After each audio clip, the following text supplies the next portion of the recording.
Let's pick up right where we left off in the post-game show. I'm cracking another bottle. Yeah. Oh, no. Oh, no. Delicious. The mask has stayed on. It's been on for hours. I've not taken it off. I don't know where I am. I don't know where any of us are except in a land of Lions victory. And Africa is playing for the first time in 364 days on the Pride of Detroit POD cast. Jeremy, that number isn't from me. Paul Allen kept track of time. I didn't. I was lost beyond space and time, and Paul Allen reminded me it was one year minus a day since the Lions have last won a game. And guess what? It happened. Tear down that counter. 0 days since the Lions have fucked up. Reset the clock. Reset the clock. Welcome to the Pride of Detroit PODcast. PrideofDetroit.com, Pride of Detroit on Twitter, Pride of Detroit on Facebook, where we are celebrating viciously a Lions victory. Beautiful. I might be overdoing it. Maybe. We're going to dive into it a little bit harder, but I don't think the glow has worn off for me. The shock of winning a game, Jeremy. After all this time, after all this pain, after all this agony, to actually put a dub up there in a snatching victory from the jaws of defeat, which you had originally snatched defeat from the jaws of victory earlier in this game. But let's get to the crew here. I'm Christopher Fett, your adequate host. The luchador mask is on. The alcohol is cracked. I might be a little more fan than I usually am right now, but that's fine because I feel like I should entertain our crowd. Because apparently there's plenty of doom already going around on this game. I don't care. Jeremy Reisman, the fearless leader at Detroit Online, the eyewitness to the massacre at Ford Field, the defeat of the Minnesota Vikings, sending them crawling back to the Icelands. Yeah. Oh man, it's been quite a week of football. Maybe a week and a day if you want to sneak in the Ohio State game there as well. But man, yeah, like you said, I mean, it's a victory. That's all that matters. And there are gonna be some negative Nancy's out there who say, "Why are Lions fans acting like this? You're being ridiculous. You're 1-10-1. Screw those people." And then there are gonna be people that say, "Oh God, you guys are blowing Aiden Hutchinson. You're not." Oh wait, I just said that wrong. You guys are blowing your chance at Aiden Hutchinson. There we go. That sounds better. No, I like the original way you nope. said it. And screw those people as well, because like you said, it's been 364 days since we've gotten a chance to celebrate a win. I'm gonna celebrate it like it's a Super Bowl, because why the hell not? Man, that felt great. Mr. Rock God himself is our third man, Ryan Matthews at Ryan_POD. Ryan, I saw the drink. You can't hide yourself with a dour face. Just Diet Coke, my friend. No Jack in it? It's a school night. Okay. Yeah. Hey, the Lions won. Awesome. Oh, you don't seem so enthused. You're the last person I expect to be the sourpuss on this stream. I'm not being a sourpuss. I'm just not going to be like, oh, like, I don't know. They won. Cool. Like I liked what happened at the end, but I think that there's an awful lot to talk about with this game. 100%. Oh, there absolutely is. Don't let the Lucha Mask fool you. Well, so that's why I'm not like just rushing to be like, oh yeah, finally a win. It's but the way that it was such a big monkey off the back, to me at least. Like, just to like, I understand there's a whole bunch of problems over on the other side of the house right now, but I'm gonna dance in the living room because the Lions just won. Like, let's worry about the mess in the kitchen. Let's worry about the mess in the bathroom later. The kitchen's on fire. The toilet's backed up. I don't know what the hell is going on with the sink. But you know what? Over here, Ryan, in this terrace, we have our arms outstretched and we are praising the sun god. That's what we're doing. Yeah, praise the sun god. Yeah. I mean, that's a hell of a way to catch your first NFL touchdown. The biggest one. Amon-Ra St. Brown. And dare I say, Jeremy, probably the game of his Detroit career so far out of Jared Goff. Just shy of 300 gross yards. I understand it's Jared Goff still throwing the ball. But if I told you before the game Jeremy, your faith in a Jared Goff 2-minute drill in a percentage. Go. Your answer. I don't know. I mean, a minute 50 with no timeouts, having to go the length of the field against the Vikings defense. I mean, it wasn't like I almost hit publish on my article before that drive even started. Like that's how convinced I was that game was probably over, because I mean that game had the markings of. I said it before we jumped on. It was Groundhog's Day. That was basically every single Lions game we've seen this entire season, where it's like, okay, they show flashes, they take a lead, and then everything at the end of the game collapses in the most calamitous fashion, and there's a coaching mistake maybe in there, there's a horrible Jared Goff turnover. It has everything that every Lions game has had this season, except there was still a minute 50 left on the clock. That was the one difference, and Jared Goff did things, and good things in the end, and Amon-Ra did good things, and Godwin Igwebuike had maybe the most underrated play of the game, and we'll get to all that in a little bit. But in a first time, I mean, well, I think he was there on the squad last week, but first time kicker, kicking big kicks.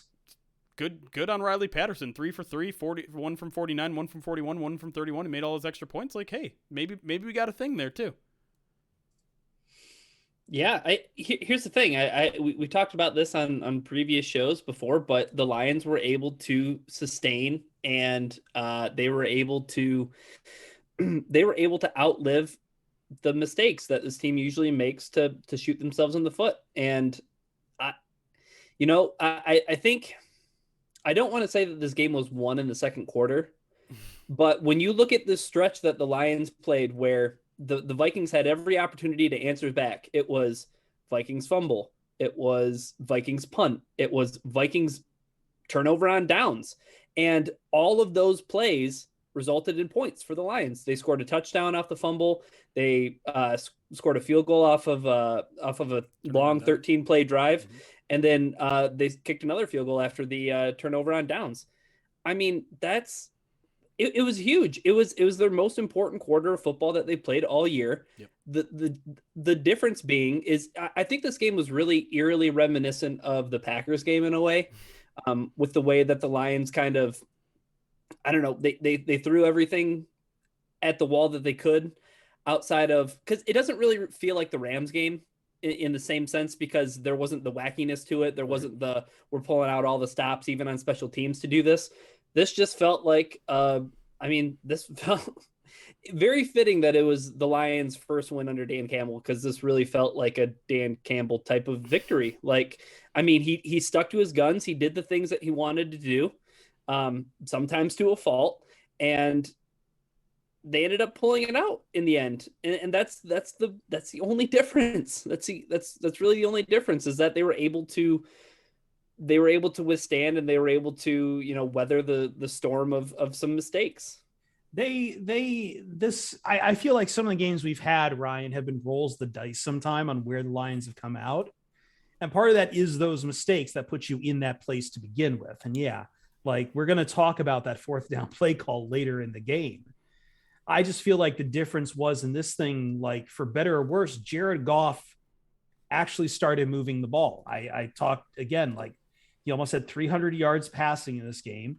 Amon-Ra St. Brown has 10 receptions. Josh Reynolds gets involved for 69 yards. Nice. TJ Hawkinson with a touchdown and a handful of yards on top of it too. Like, the passing game actually got involved. For better or worse, it's not like the ground game was really ignored, except maybe on that fourth down call where it probably shouldn't have been ignored. But Jamal Williams did exactly what you hired Jamal Williams to do. Like, whatever bugaboos were on the offense, Jeremy, there were no third down draw plays. There was one. Like, maybe there was one. It wasn't a draw play, but it was a third down run. Right. But what I'm saying, when it's third and long, they weren't just phoning it in. I think that's the big difference. Well, yeah, and I mean, you also, and there weren't a lot of third and longs either. They were being effective and getting and yes, moving the ball. Much better on first and second down. But I mean, here's the bigger story: is like the Lions' offense got the ball moving, and yes, most of it happened in that second quarter. Both without their best weapon, right? No DeAndre Swift, and you have to wonder if that maybe forced them into maybe a more aggressive mindset into throwing the ball a little bit more in this game. because they were effective, and Goff was throwing it downfield, and he was getting pretty good protection for most of the game. I mean, there was still a lot of times he was standing in the pocket forever and not seemingly wanting to push it downfield, especially in that third and fourth quarter before the end of the game. But we saw what it looks like when everything is going right. And it was just for a quarter, but Goff was throwing it downfield. He wasn't afraid to throw it in some tight windows too. Like that touchdown he threw to Brock Wright was a tight window. That one he threw down the middle to Hawkinson that resulted in the roughing penalty as well. All very tight window throws. And then like for whatever reason, like he got the spooks again in the second half, and then it kind of went into a bit of a shell. And then obviously when it came down to the end of the game and he had no choice but to throw the ball, he still kind of mostly checked down, but it worked. Yeah, and the thing, Jeremy, is that probably as Chris mentioned, Jared Goff's best game as a Detroit Lion to date. His first win without Sean McVay, by the way. Yeah, wow, congratulations, Jared. You got that monkey off your back. Man, but yeah, let's talk about the good, because I mean that throw to Brock Wright, like holy smokes. Yeah. I mean, those Josh Reynolds throws are money. Yeah. All four of those receptions were dead on. I mean, it was, I don't know. I feel like it's probably the best, like we said, the best version of Jared Goff. And that's why the Lions ended up coming out on top. And something that I want to highlight is that this offense was terrible on third down. They were awful. They didn't convert their first third down until the fourth quarter. Yeah. And I mean, for a team that ended up scoring 29 points, had I told you before this game the Vikings are going to score 27 points, you're saying, well, the Lions lost by a couple scores. Yep. I looked. Our the best. Only two people picked the Lions on our staff to win this game. I picked them 14-10, almost as a joke score. Andrew Cotto, who I think was actually trying to get it right, chose 19-16. Right. All of us are scared to pick them. We all took the under. We all took the under. They hadn't scored 20 points since week 1, and they scored 20 in the second quarter alone. It was their best quarter of play by far on both sides of the ball, and it was a glimpse. Like we got, those Matt Patricia games when we got a glimpse where it's like, wow, we ran for 200 yards and that Miami game or that Patriots game. This was the first time we got a glimpse, really, even for a full quarter. We still haven't gotten one for a full game, which is frustrating and annoying. But I mean, you deal with the roster you have, so it was nice to have a single quarter of that. And listen, it carried them for most of this game. Like you said, it didn't really win them the ball game, but it certainly kept them in it until the very end. Let me ask Ryan too, because I think there is something to the fact that the Vikings are missing 4 or 5 defensive starters, including very large chunks of their linebacker core. I don't think this is very replicable. I will say that about the win. Well, I don't know. I have mixed feelings on that. I'm not ready to right. Well, throw an asterisk at this because the Vikings were beat up because the Lions are. Look, everyone's beat up. Yeah, it's exactly. The NFL. Like, you're going to deal with injuries, but I do think that's part of it in that you're dealing with a very weak, pass protection for the Vikings. And good on the probably Lions. Talk about the schedule later about what they can still win, but yeah, go on. Well, good on the Lions for exposing. You're right. Like, they were missing 2, Anthony Barr and Eric Kendricks, like 2 really good linebackers, and so who has big days? The Lions tight ends. Like, that makes sense. Good on the Lions for exposing that and doing that, and shame they couldn't have done it for a full 4 quarters. But the other narrative that I kind of took from this game is the one thing we've been saying all season for the Lions is, like, they're so bad they can't afford to make a single mistake, right? They're just they not haven't good been enough. able to weather those tumultuous points Right. of the game because they crapped their pants. Right. Yeah. And they weathered it this time. They crapped their pants and then they shook it out from underneath their leg and said, "I'm still playing some football here." And that deuce just hit the marble floor and they kept on walking. and Jesus, but like, you started this. You're right. I did. That's my fault. I did. I said crap pants. So. But I'm going to blame him anyway. I guess the point being, like, this is why we were screaming over the past 3 weeks, like, don't get hyper conservative. Like, you can win a game and make mistakes. You're not going to do it consistently because you're just an overall bad team. But, like, the Steelers crapped their pants a lot The Browns crap their pants. That's why they're called the Browns, the Bears Jeremy. Crapped their pants a bunch last week, and they still That's won why games, they're and called they're the not that Bears. good. Jeez. A lot of scatting on this But, like, podcast. Yeah, the point holy is, God. like, did you see the Arizona Cardinals picture they tweeted out? Who's they? Arizona Cardinals. They tweeted out, it looks like poop. Oh, no. That's the only reason I'm mentioning it. I'm Okay. sorry. But I'm sorry. I'm point- sorry. My overall point just being like the Lions were a little more aggressive in this game. Some would say they were too aggressive at a certain point. I would argue against that, and maybe we'll get to that now. Maybe we'll get it to later. I don't care when we talk about the 4th and 1 thing, but my point being, like, the Lions threw the ball a bunch in this game, and guess what? Bad things didn't happen. One bad thing happened while they threw the ball, and that's pretty much it. Like, mostly good things happened, and so do that more, because you might win a game. You might pull out a game even if you... I guess I have no other words for it. Even if you crap your pants. Yeah.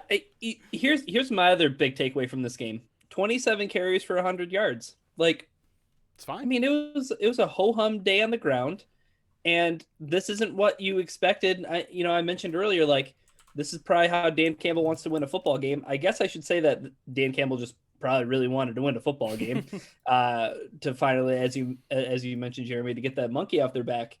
But I mean, this isn't reminiscent This really holiday of like season. any of the wins of the Patricia era. It's not reminiscent of like being physically dominant up front like they were in that Dolphins game, or they had their first 100-yard rusher when Kerryon Johnson got it when they beat the Patriots, but like this didn't feel like a physically imposing offense. This felt like at certain times, with the way that Goff was fitting balls into tight windows, it felt like a pretty surgical offense. Like it felt like, holy shit, Jared Goff just made that throw. Yeah. Like Jared Goff just made that throw. I mean, for better or for worse sometimes, like I was terrified that TJ Hawkinson was going to get knocked out of the game. Like when he popped up as quick as he did after that play where he earned the personal foul penalty, like that was a really dangerous throw that Jared Goff made. And then obviously the other really dangerous throw was one into triple coverage. I mean, yeah, the bow I want to put on that is like, even when Jared Goff made a couple of mistakes, like Jared Goff, I mean, that drive at the end of the game, Mike Zimmer has to be beside himself because he just let the Lions chunk and chunk and chunk in the most important play on that drive by a former defensive back converted to running back. Godwin Igwebuike, Yep. the catch that he made, and then to go as east and west as he was to get all the way out of bounds and get a first down. Like Huge that play. was the key play to that drive. That was where it was like, okay, now the Lions have a shot. Like they have a chance. They have an opportunity to get this done. And kudos to Jared Goff. He finally did it. One of the 2 third down conversions, by the way, on the day is that Godwin Igwebuike play. And it's Dan Campbell talked about that play. It's like usually the coaching point is just split the middle, get as much yards as you can, and we'll spike it. But that, I mean, that was much better. That was much better. Yeah. You save at least 15 seconds there. You get the first down so that you aren't facing a 4th down. And like, yeah, like if he's inbounds and he doesn't get the first down there, you're hustling to line on a 4th and 1, 4th and 2, 4th and 3. And how does this team perform when they're under the gun on a 4th and short? I don't know. It's not like By the we've way, ever talked about them rushing to the line to get a play in. Exactly. By the way, that delay of game came very quickly, far more quickly than Lamar Jackson got. Just saying. But hey, where's Lamar Jackson right now? I don't know. Well, apparently he couldn't keep TJ Watt out of his face, and he deprived us from a chance to see the Steelers, 5-5-2 if they had just gone to overtime. I was rooting for that. I'm in full sickos mode today. My game ball, though, I'm going to go back to the Sun God. I feel like he's proven. I know I'm knee jerking on a touchdown here, but besides that, they've moved him around a lot in the past 3 games. He's seeing volume levels of receptions. He led the team this week in yardage. He is a rookie, but I think he's one of those wide receivers you're going to be depending on for the years to come. And this feels like a very statement game in that he's the one who gets the ball on the final play. I'm just watching that play again right now, just kind of really just challenging, what was it, the left side of the he challenges, I believe, two Vikings in coverage, just turns around and like sits in front of them and is just able to just hold on for dear life. I mean, Jared Goff and Dan Campbell were both just like extremely complimentary of the guy. And Dan Campbell saying like, listen, we've loved this guy for a long time. For the past 3 or 4 weeks, they've really been trying to get him into the game plan, and whether it's injuries to your quarterback or backup quarterbacks or rain or whatever, they just haven't been able to do it. But the play that they ran, the game-winning play, was a play that they've been running since the beginning of camp, but he hasn't been the one in that role. They, like you said, they just recently moved him to the outside, and I think that was 3 or 4 weeks ago, and you know, he'd run the play a million times. I think he said before. It was 3 games ago. Yeah. He just moved out of there 3 games ago, yeah. And I mean, take these words from Jared Goff. He's a stud. He's a stud. A lot of confidence. He's a stud, a lot. And will be a stud for as long as he wants to be in this league. He was really, I watched the post game presser on stream. He was really hung up on the word stud. Yeah. And listen, not that we've made this first segment as foul as possible. I just want to throw that out there. the touchdown catch, like, kudos for him for like making a high pressure catch. I think the story of that play is a little bit more on just like, why are the Vikings playing 3-4 yards deep in the end zone? Doesn't really make a lot of sense. I mean, that was what the Lions did yet last week on the 4th or 3rd and 4. Like they biffed it that hard. But again, like, you ran a play that you guys were comfortable with. It worked, and Amon-Ra made the play. Like, the Lions made the play when they needed to. And again, 10 receptions on 12 targets for the day too. Yep. Like he was receiving volume. He was. Want to take a break here and then talk a little coaching? Right on. Yeah, I was just seeing if Ryan had anything else here to add. I don't. Let's move this thing along. Let's talk coaching. Let's talk a 4th down decision later on in the show. I want to talk about kind of the rest of the emotion that went into today. Obviously, Campbell and everyone else very emotional in the post game press conferences over events that have happened this week. And maybe we'll take a look at the rest of the path here. Maybe. I don't think the Lions can mess up the 1st overall pick at this point. They can, but who cares? That's my They can, but I would say this. They can't go like low. I don't think they're going to fall to 3rd. So either way, we'll talk about that. We'll talk about coaching and talk about so much more on the Pride of Detroit PODcast, celebrating a win.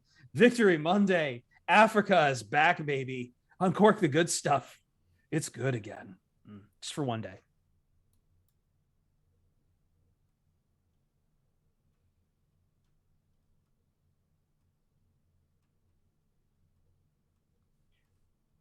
Woo!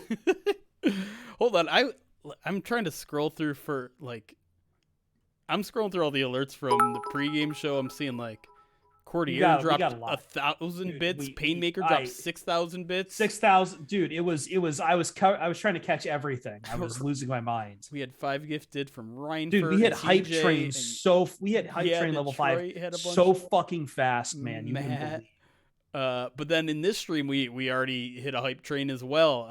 Let me catch up on everything from this stream. We had Brando Monium with the follow. Then we had Schlesinger Smash, which I absolutely love that Twitch name. I love that name. Subscribes for the first time using that Twitch Prime. Love that. Hope you stick around.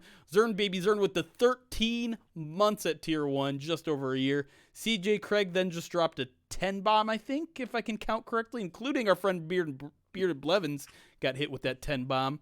Jump D, who I believe did you won something in our raffle, I believe, if I'm not mistaken, with the 16-month subscription. Always love seeing people who've been supporting us for that long get something back. You did. There you are. Yevitz? Yeah. How do I not recognize you? You've been subscribed 9 months, which means we got a Twitch, baby. Yevitz. Yeah. Insanity kicks in. Just subscribe using their Prime Twitch subscription. Yes, love it. Insanity. I mean, what better way to describe Lions fandom? Insanity kicks in. Like, now we're gonna win we're gonna win out because insanity has kicked in. I loved that. We noticed this in the post game video. After that touchdown, Dan Campbell wanted to hug Jared Goff right away. Yeah, well, like Jared Jim Goff ran Valvano. right to him too. Well, heads up play by Jamal Williams to intercept Jared Goff. Jamal Williams just intercepting him as he's going for the hug to get the flying chest bump out of him. Like that's good. Heads up play by Jamal Williams. That's what champions are made of. That's right. CJ Craig then came in with another 5, so it's 15 gifted on this stream alone. Appreciate that, CJ, who also won something in our raffle. J-Man Jr. 76 with the 6-month subscription. Galamouth Forever with the 30 bits says, hail. Appreciate that as well. And then, as you mentioned, Insanity Kitchen using the Twitch Prime, which, as a reminder, you can subscribe to our channel for free if you have Amazon Prime. Just link it to your Twitch account, and they will give you 1 free subscription per month. That does not renew, so if you did it last month, you got to do it again. If you don't spend it here, please spend it somewhere because it's free money that you can give to a Twitch content creator, and it's free money. Like, why not just give them something to praise their efforts? It's free real estate. It's free. Max Friends, I like this suggestion from him. Oh wow, Galamoth Forever. Galamoth. Just hit us with 20 gifted free Dang. subs before I could even get to my point. Thank you for supporting the POD cast and Pride of Detroit. Oh, I got to change the sub goal now too.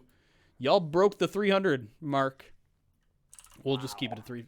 Y'all were just waiting for. Y'all were holding on to all these gifted subs for the win, and I don't blame you, man. That's right. Just hold. It's gonna be glorious when it happens. Max Friends asking us, can we play on CBS every week? Was the announcing better today? Like, obviously, I don't know. It was better than I might get fired for saying this, but it was better than every Fox crew we've had. I hate Spiros is like a professional. I will give him that. Does he do radio? I feel like he does radio a lot. I don't know, maybe. No, I think you're thinking of who was on the we had Jay Feely? Jay Feely and Spiros Davies. CJ with another 10 gifted subs. Thank you, CJ. I forget his name, but like he does the CBS broadcasts. I heard him later on the 49ers game. But he does like the Westwood One broadcast. That's who is it Ian Eagle? Ian Eagle, yes. Yeah. The guy who like the man's on the field. He's clearly drunk. They're trying to chase him down. Oh, he's that's Kevin Harlan. Kevin Harlan, excuse me. Yes. Yeah. I think Kevin Harlan does Westwood One games. Yeah. Didn't Kevin Harlan is the GOAT. Didn't Ian do the Nickelodeon game, the first Nickelodeon game? His son did. His son. That's right. Yeah. I forget his name. His Eagle Jr., whatever his first name is, did the Nickelodeon game. Yeah. So overall, it sounds like most people thought the broadcast was better. I think CBS. I don't know. I like CBS's presentation. I like their theme. The studio crew is kind of whatever. Like, I'm not a huge fan of like Bill Cower. I know Nate's in it, right? Cower. Yeah, I'm not. Yeah, Nate's fine, but like Cower, I've just never been a fan of Cower. Yeah. And as John is pointing out, no Detroit Rock City being played on CBS. Man, yeah, that song is way overplayed. I don't like. They used to play it before kickoffs. I don't think they played it before kickoffs anymore at the stadium. Announcers could at least pronounce the Lions players' names. That's always good. Dude, the at the beginning of this broadcast, though, you would have sworn that Jalen Reeves-Maben was like a 2-time All-Pro linebacker. Just like they were like the Lions are missing their starting linebacker, Jalen Reeves-Maben, and he's a big part of that defense. They gotta play something up, man. I'm like, dude, he's like the third linebacker fourth linebacker who started this year. Right. Like, I didn't think the linebacking core was very good in this game, but yeah, they made a couple of Barnes made a splashy play or two. Yeah. And, yeah. Alex Anzalone had his. I feel like every game he has one where it's like, he almost intercepted that, and then he didn't. But he has his best moments and worst moments in the same game every week. 100%. He is so hot cold. By the way, breaking in with some official news from the college scene, Brett Venables is now taking the Oklahoma job. So throwing that out there. Probably found out that Joe Brady got fired and you wanted to snatch up that job as soon as possible. Yeah, I couldn't believe Brady got fired. Like, we were talking about him as a head coaching candidate. I feel like he's going to have to go back to college as an OC to wear that stink off. But I've already no, seen Venables was the defensive coordinator at Clemson. So he's going to be the head coach of Oklahoma. Just want to throw that out there, you know? I've already see some people asking for Joe Brady as the next Lions offensive coordinator. I mean, I would not be opposed to it. He's got some Saints ties. He does. I know he's young, but I mean, shit. Notre Dame just hired a guy my age to be the head coach of their program. We can dream. Man, speaking of music that is played before a specific situation, like you're talking about, before kickoff, they used to play Detroit Rock City, Jeremy. Mm-hmm. The Red Wings the other night, when they went to their shootout, they played Stone Cold Steve Austin's entrance music. What? Before the shootout started. And I was like, this is my hockey team. Listen, I'm not a huge wrestling guy, but I stand for that theme big Right? time. Big Yeah. time. That's the one thing we didn't do when we were in Grand Rapids for $2 hockey and beer night. I should have gotten. Well, they do cup pours, but I would have gotten 2 cans and smashed them, Stone Cold Steve Austin style, if they let me. But I think part of that was also like I was also 10 beers deep that night. What a weekend for just Michigan sports, Right? huh? I was gonna say last 8 days, the two between the 2 Michigan games and this Lions game. Like, I know that Jeremy's probably happy that Michigan just annihilated Iowa, but I was listening to Shutdown Fullcast, and I feel like I think Jason Kirk made a great point in that Michigan beat Ohio State in the way they daydream of beating Ohio State. 100%. 100%. Just running the ball down their throat. Yeah. Plus, I mean, So- if we back it up to 8 days, that's also Michigan State's win over Penn State. Like, that was a good win. Speaking of which, Michigan State getting the Pat Narduzzi reunion bowl game. I know I missed Jeremy's something. such a bitch, dude. This is what I was talking about. This whole I am being nice. I am being the nice Michigan fan. I am like above this. I hope fans just have a good game. There's not a lot of trash talk after Michigan State. You remember that a few fucking weeks ago? And now here's Jeremy just shit talking worse than I did. Hey, no, it's cool, man, because maybe Michigan would stand a chance if they actually got the number 1 seed and if they would have took care of business against Michigan State. Here's the thing. People are upset about the Michigan getting passed over the 1 seed. I don't give a shit. Don't understate that. Like, people are very upset. Yeah, they are. And listen, I'm not upset. One, I think You have to be able to see both sides. Sure, Of the absolutely. argument. Also, like the college football playoff, for better or worse, is also there to be a bookmaker, to do booking for ESPN. I know they shouldn't, but I'm saying like that's the reality of it. They were never going to give us Alabama, Georgia in a rematch in the semifinals. Here's what I would have preferred, and I don't know if I'm saying this as like this is what I wanted for Michigan or this is what I think was just, but I think Alabama, Michigan, Cincinnati, Georgia, I think you can make a good argument for that. Because Cincy went undefeated, for God's sake. Like, I know Georgia. Well, at that point, it's Georgia just was like the numbers just don't mean anything. Right. Well, yeah, and that's ultimately like the point here. Like, who gives a shit what you're ranked? You're gonna have to beat 2 good teams to be national championship. And if you're scared to play Georgia, and you're like, well, we might lose, well, then you don't deserve to be number 1, right? Like, who gives a shit? Yeah. It's like It doesn't matter. If you think Michigan is the number 1 team, then they are about to prove it to you. They got to go and prove it. Just like Ohio State was ranked like 4th in the first year of the college football playoff, and they won it all. Yeah. They won it all. Yeah. I think it boils down to you have 4 of the best college football teams in the nation, usually the 4 best. So you're going to get seeded against a very good team, no matter where you get put. Sure. Yeah, I feel like some people are kind of like shitting on Cincinnati, but at the same time, like A, those people suck. B, Cincinnati deserves to be there, and C, I just said the fourth seed Ohio State won it all, but like after Ohio State did that, every other fourth seed in the playoffs has been like trucked. Michigan State, Washington, Notre Dame, fourth seeds just don't do well. And Cincinnati, I feel like, is kind of destined for that. I really, man, if that Oklahoma State running back hits the pylon and they win the Big 12 and they're 12-1, who boy.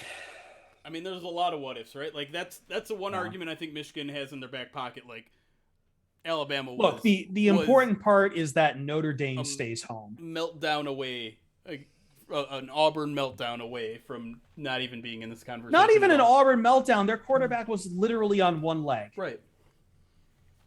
Like if they had a healthy quarterback, they would have won that game.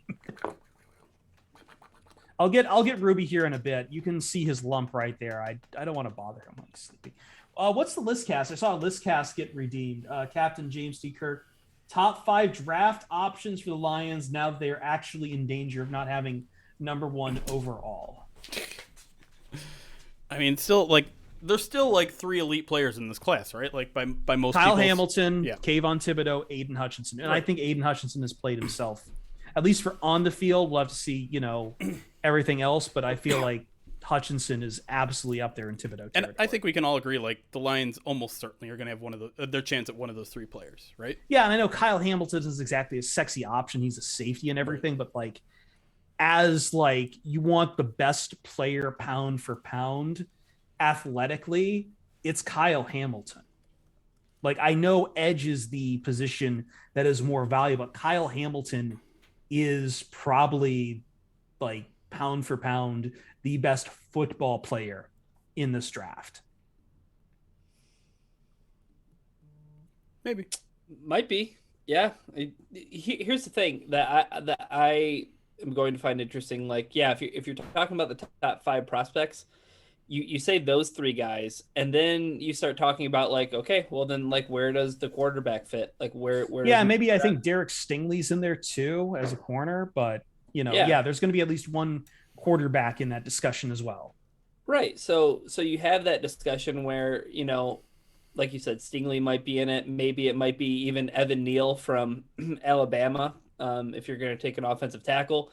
So like, I know the Lions are out of that market, but at the same time, like if you have 3 defensive players go and the Lions are at 4 or they're at 5, like that's like good trade back territory, because what are the 2 positions that teams usually trade up for?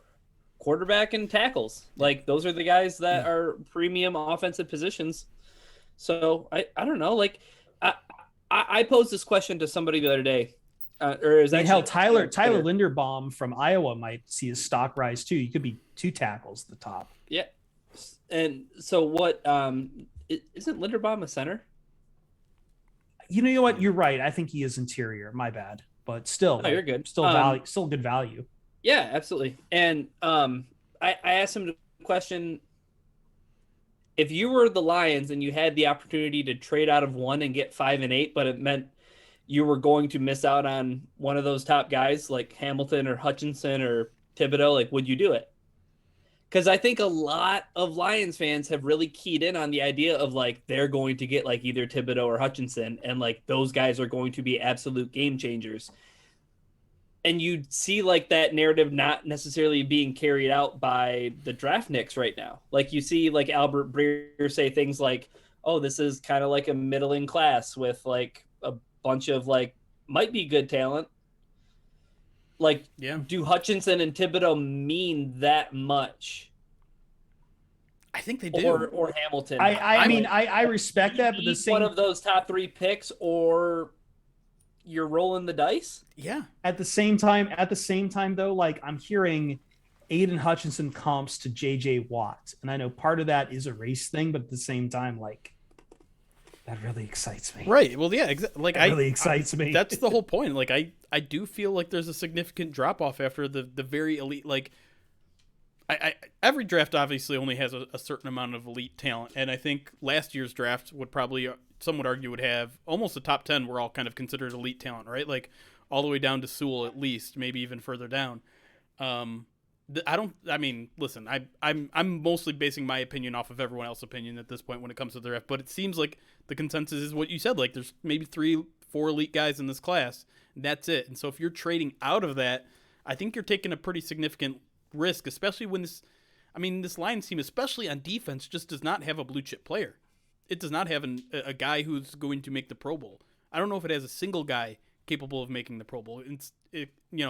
Maybe Tracy Walker, maybe Jeff Okuda if he can turn his career around. But like other than that, I don't think they got that player. And getting a shot at, obviously nothing's a done deal. Nothing's set in stone. This is the NFL draft this is the NFL draft after all. Easy. But I feel like it's really hard to poke holes in Nate Hutchinson's game. I feel like it's really hard to poke holes in Kayvon Thibodeau's game. And so I think those are as sure bets as you're going to get in this draft. And I don't know if you want to pass it up. And this is as the president of Team Trade Down, I don't think I want to trade down to 5 and pick up 8 as well, or whatever, something similar like that.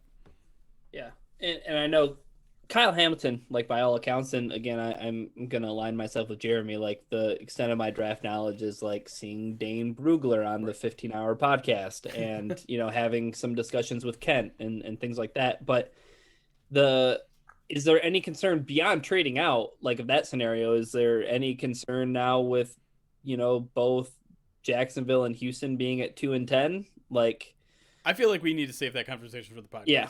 Okay. I was planning that for part 3. Yeah. All right. Like, just because I know you said you were driving home and listening to a particular radio station against your better judgment, and that seemed to have been I figured narrative. After a win, it might be a little different.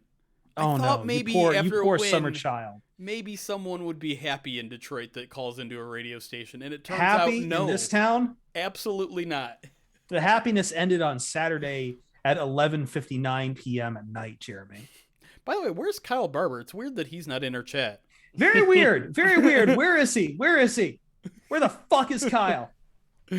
By the way, I don't know if chat was here during the Madden sim, but we've developed a new way to scam you guys out of money, and it's if you want me to ban Kyle for 10 minutes, all you need to do is gift 5 subs, and we'll time him out for 10 minutes. $25. Bans Kyle, and our friend from Baltimore Beatdown. That is an indefinite thing. The $25 mute Kyle. One of the guys in my wedding had a 7-leg parlay. Oh no. Arizona on the money line, Chargers with some points, Seattle with some points. Ooh, okay. Washington with some points. Yep. Okay. Plus points in all those? Yep. Okay. Colts on the money line, Tampa Bay on the money line. Here it comes. One other team on the money line. It was bet 25 to win 403. Oof. Sorry. The Ravens? That last team was the Minnesota Vikings. Ooh. Ooh. Never fucking bet against blue. Guys, the reason why this win wasn't yeah for me at the end. Oh, you lost money. I had the Lions +7 the whole way. Oh, so you knew it was coming. I was just praying you didn't that even Goff pick them to win. But I bet on I made 2 awful decisions while speaking on the radio. That's hedging, Jeremy. You know better than anybody how to do it. I made 2 awful decisions while in my segments where I was allowed to talk on the radio this morning. The first is that I kept referring to hold on a second, sorry. I kept referring to Robert Lewandowski as an English football player when he's from Poland. My brain just tripped at like 2:30 in the morning. I know it doesn't matter to you guys. It matters to our international people a lot that I fucked up that badly. The other is that I swore up and down you should take the under in this game. No. Whoop. Yeah. I said, yeah, take the under in Lions Vikings. John Weibel with a very important statistic.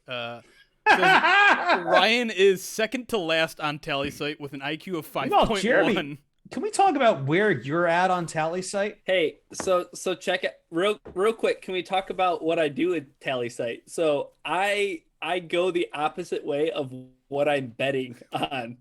I George Costanza it. I don't put all my eggs in one basket. So I'm being very profitable right now, but according to Tally Site, I'm an idiot. Listen, yeah, Detroit. I have no explanation for why I was doing that with Lewandowski. I think it's either Robert or I just transplanted him with Harry Kane. In our podcast, we talked up that you should hammer the under in Georgia Bama. Ooh, that's a rough one too. I mean, this is why I say absolutely never, ever, ever, ever, ever bet the over under. In Tally Site, I never pick the over under. I only pick. See, and that's why your record's good. Well, rather than like your record's fugazi because you're not picking everything. Well, no, because they reward. They reward, bold they reward predictions. Cowardice. No, they don't. That's not even true. But I bet on every line. I bet on every line and the money line for all those. So don't be jealous. It's okay. Fraudulent. By the way, Chim, thank you for the 11 I bet on the months. unders. I bet on everything. I just put those things in randomly when I'm the shitter. What? I said congratulations. Yeah.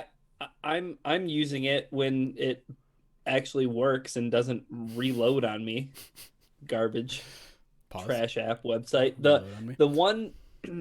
The thing is so two things about gambling. One, don't do it.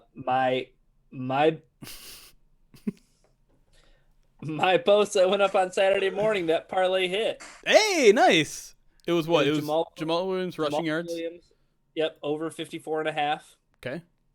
Jamar Jefferson over 69.5 receiving yards, which he just got more a than little enough. bit. A little bit. And then for each team to score a touchdown. Easy. And I was kind of nervous about the Vikings scoring a touchdown at at halftime. I was like, are the Vikings capable of scoring touchdowns, or is every single one of their drives is Kirk Cousins broken today? Never. Yeah. Best quarterback in the league. So there was that, and then so Caesars had a bet that was if you bet $100 on the spread pregame, that you got a $30 free bet for every field goal your team made as long as you won the bet. Wow. And I had the Lions +7. So that's $300 extra. Shout out Patterson. Riley Patterson, baby. Riley. For all my free bets. Riley. There was that Fox thing you showed us too that was like, if the Lions score 2 touchdowns, you get 10 times bonus or something. I don't know. Well, they scored 2 touchdowns. They scored 3. They had to score a touchdown in the first half and a touchdown in the second half. That was almost scary. Yeah, terrifying. Even. Goddamn terrifying. That had to be. Oh, I was gonna say, it felt like the first game all season that Goff had 3 touchdowns, but he had one in the Packers. The last he had one the last time the Lions scored more than 20 points. Obviously, the 49ers game. Yeah. Brenham's saying now we can keep the Riley soundbite in. Riley. You have a listener named Riley as well, so nice.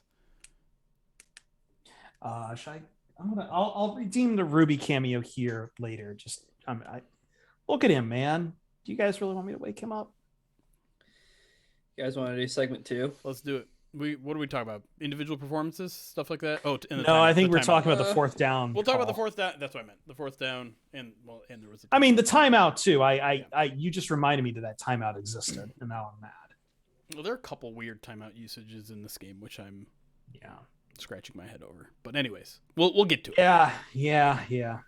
But I also want to talk some individual. Well, how about we start with coaching the first half? Can I ask? Yes. I'm sorry if this is sensitive. Maybe I should just DM Ryan on this. Are you cool talking about the Oxford stuff at the end of this game? Yeah, as long as we're not idiots about it. Yeah. No, I'm not. I'm not saying I'm not gonna make. No, I know. That was more so. I know. A dig at people being dumb about it. Zern baby Zern, absolutely. I'll get you. We'll play the Dan Miller call when we. I played it like 8 times, and you got to play the Paul Allen call along with it too. It's so sad. but I give Paul Allen credit that he The is very Motor City professional. Kitties. Cardiac kitties. The cardiac Oh, the kitties. cardiac kitties. Yeah. But he knew the exact number of days the Yeah. Lions had gone without a win. So did I. I give him that. I give him that credit. Okay. Yeah. Yeah.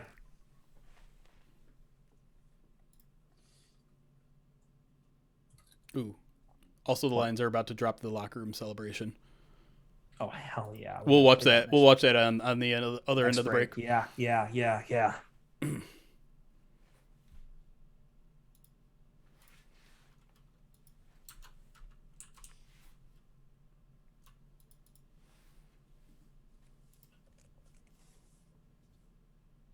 Welcome back to the Pride of Detroit POD cast, basking in the afterglow, the royal glory of the first win in just one day under a calendar year since the last time the Lions won. Jeremy, I'm going to get Africa on Monday, right?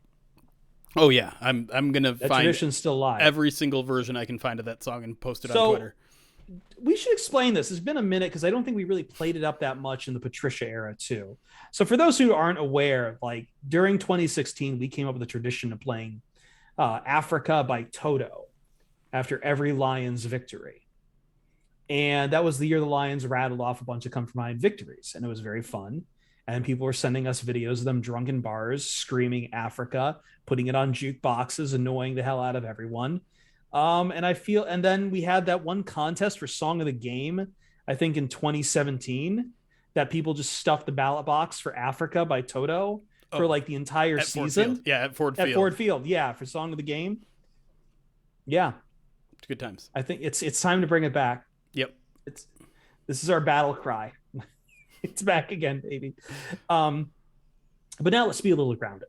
Now let's be a little less slappy, because I don't think you guys put it right. You guys put it right. This game, as much as I want to celebrate it and cherish it and hug it and put it in a glass case and show it off to my family, was very much so Lions business as usual, in that it lived on the razor's edge of total unmitigated disaster at any given point. And a lot of that came from coaching decisions in this game. So let's start with the biggest one. Let's start with the fourth down play call.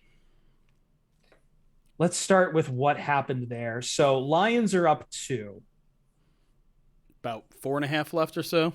4.5 left. Yes. I believe it was like 4th and 1. They're on their own 28-yard line. They had just called a timeout before that play. Which was Timeout dumb. number 2. Dumb. So timeout number 2 for the quarter. Yep.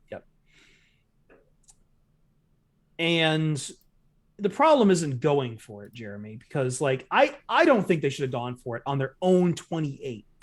That's me being conservative. That's me reaching, panicking, even though I know the logic inherent within the decision. I just feel like you're up 2 at that point. Just trust Jack Fox to turn the field over.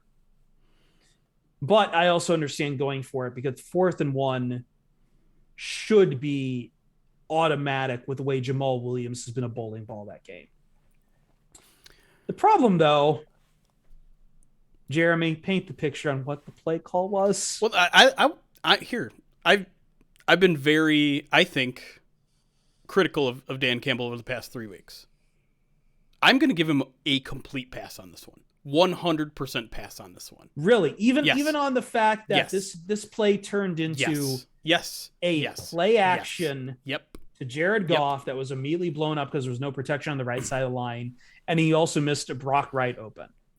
Okay, let's go back to the decision really quick, because Yes. you're not alone in thinking the Lions should have punted there. What happened last week when the Lions punted the ball? Chicago Bears went on an 8-minute drive and won the game. All the Vikings had to do was 4.5-minute drive, and the game is over. And based on how the Lions were playing at that point, seems like a pretty good chance that might have been exactly what happened. So I'm okay going for it. It is a hyper-aggressive call. I'm always in favor of hyper-aggression, especially on a 4th and 1. 4th and 1s are high percentage plays. Maybe not for this offense, but it's a high percentage play. Now, was the play call good? No, obviously it didn't work. But the Lions just haven't, like, they don't have a 4th and 1 play call right now that consistently succeeds. Whether, give it to the fullback. That didn't work a couple weeks ago. Give it to Jamal Williams. Go back to, like, week 4. He trips and doesn't convert. The Lions have tried a lot of things. And so to point at that game, at that play and said, oh, they got too cutesy with it. It didn't work. Hindsight. Well, to your point, Jeremy, I mean, this is the Lions coming out of the half. Punt, 2 yards. Right. Punt, negative 10-yard drive. Yep. A field goal, an interception. And like that was your second half, and then that play, and then that drive. And I'm with Chris in the sense that, like, I'm not crazy about the play action, trying to maybe throw it out to Jamal Williams in the flat on like a quick pass that would really be in rhythm and comfortable and easy for Jared Goff. But I think what's really tough about this offense is, like, they don't really have a skill position player that they can count on in one of those situations. Like, you don't have a guy necessarily that's like super sure-handed that you can run, or a guy who can like create a bunch of separation on a short route. Like, I don't think they really have that player on their roster, and compound that with the fact that you have Jared Goff. I mean, like, a fourth and one bootleg play, or a play action play where he's rolling out, like, that play doesn't have the opportunity to get extended, or doesn't have the possibility of him maybe picking up the first down on his feet or anything like that. Like, he has his own set of limitations. This offense has a set of limitations with, like, the skill that's just on here. And if Frank Ragnow's in that game, you're probably much more inclined to run it up the middle, right? Right. Yeah, I mean, if you're healthy, if you're healthy on the offensive line, that changes things too. And the one other thing that I wanted to say was that the Lions, like, I'm fine with I'm fine with them trying, though. Like, I totally agree with you, Jeremy. Like, I'm fine with the aggression to do it. And even on the early 4th down, on the team's first drive, like, that was a position where the Lions were on the 41. They were right near midfield. Yep. They just got the Minnesota Vikings to punt. You're winless. Go win the football game. And it's 4th and 1. So I don't really have a big problem with either of them. And I mean, I don't think most people have the problem with the play call on the first one either, right? Like, I think we've all been dying for them to do a little bit more QB sneaks in 4th and short situations. And of course that didn't work either.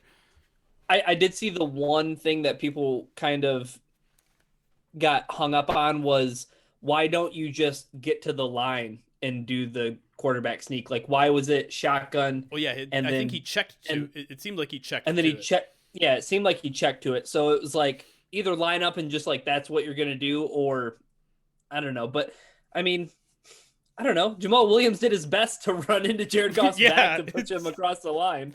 Yeah, hopefully that didn't hit him right in the oblique there, for God's sakes. Yeah. I mean, I don't.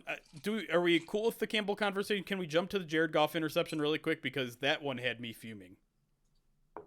Sure, let's go there. I think we had some questions about timeouts late in this game. Oh, well, yeah. There was a timeout right before the 4th down, which I thought was really, like, I understand, like, it's a 4th down call. You want to think it over. But when you do that, if you don't make it, suddenly you're in a time crunch, because you only have one more timeout after that. Sure. But I'm thinking about the last timeout, which was taken defensively, right, just after the 2-minute warning, while Minnesota had the ball. They had to do that, right? I feel like they had to do. Well, yeah, they did the timeout in the first half, though. If there's one, the first half was really bad. That one was bad. So the Vikings are trying to do a 1-minute drill, I think, at the end of that first half, and the Lions called a timeout after, like, an incomplete pass, or not an incomplete pass, obviously, like a 1-yard gain on first down, and they're like, we want to get the ball back again. And listen, like, it ended up working out because the Vikings ended up screwing the pooch on that drive, and the Lions got an extra field goal. But that is crapping their pants. That's a perfect example of, like, getting the right result with the wrong decisions. And so, like, that was like weirdly aggressive. Like, no, the Vikings are going to try to move the ball here, whether you call it timeout or not. Like, now that you called the timeout, it's not like, oh, they want the ball back. We better milk their timeouts and run the ball. No, they were going to go for some points down. They were already down 11 at that point. So that was kind of crazy. I don't think coaching was great in this game, but I think Dan Campbell as a play caller probably had his best game, right? In general, is that fair to say? Yeah, I mean he didn't overcommit himself to the run. Yep. I don't think. I think that he gave Jared Goff some opportunities to push the ball downfield, and he ended up making some of those throws and converting them. So I don't really have any problem. I think I more so have a problem with like, I guess like play design on like fourth down. Right. Like they need to figure out, they need a fourth down play. They just need something that's going to work, and I don't know what it is. Right. But then again, it comes back to that idea about like maybe just not having the players to do what they want to do. But right. And I guess that's the argument not to go for it on fourth down in your own zone, is like they just don't have a fourth down play. And if that's your argument, that's fine. But I still like them being aggressive there. Yeah. I was gonna say I think the thing that I had the biggest problem with was that timeout that he called when the Vikings were trying to run that 1 minute drill, because it was pretty obvious. Like you said, the Lions were up by 11. The Vikings knew that the Lions were getting the ball coming out of the half, right. And they had. Yep. I mean, here's their last 4 drives of the half: touchdown, field goal. Like, I mean, they had just put 17 points on the Vikings out of nowhere, and they're down 17-6. Like, they're gonna try to score points. Like you said, Mike Zimmer was going to be like, "Oh man, we really need to run the ball, 3 more times to milk the clock." Oh no, they got to run it. As evidenced by the fact that I thought Zimmer made a lot of mistakes. Like I was not a huge fan of him going for it on 4th and 10 on the 42. Yeah. Well, I mean, it kind of just goes to show you, like, we're always very hyper focused on the Lions side. Never, like, Dan Campbell's made a lot of controversial decisions this year, and everyone's like, oh my God, like, no other coach in the league would go for it on 4th and 1 from their own 25 up 2. It's like, no, that happens all the time. And coaches make mistakes all the time. And I didn't think this was a particularly bad game from Campbell. You can quibble with the play call on 4th down. You can quibble with a lot of play calls in this game, but in general, like, Lions did it. They did what they needed to.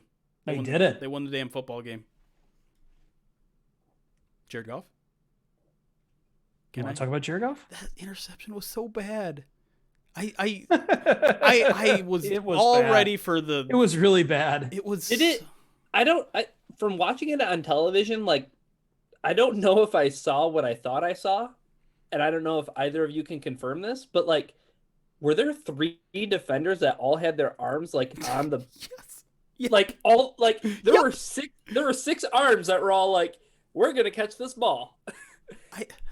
It was such a baffling play, man, and at the same time not baffling at all, because Jared Goff has a really hard time going beyond his first read, but like, you see the linebackers all closing in on Hawkinson, and Amon-Ra is just running with not a defender within 20 yards. He might score on that play and win you the football game there.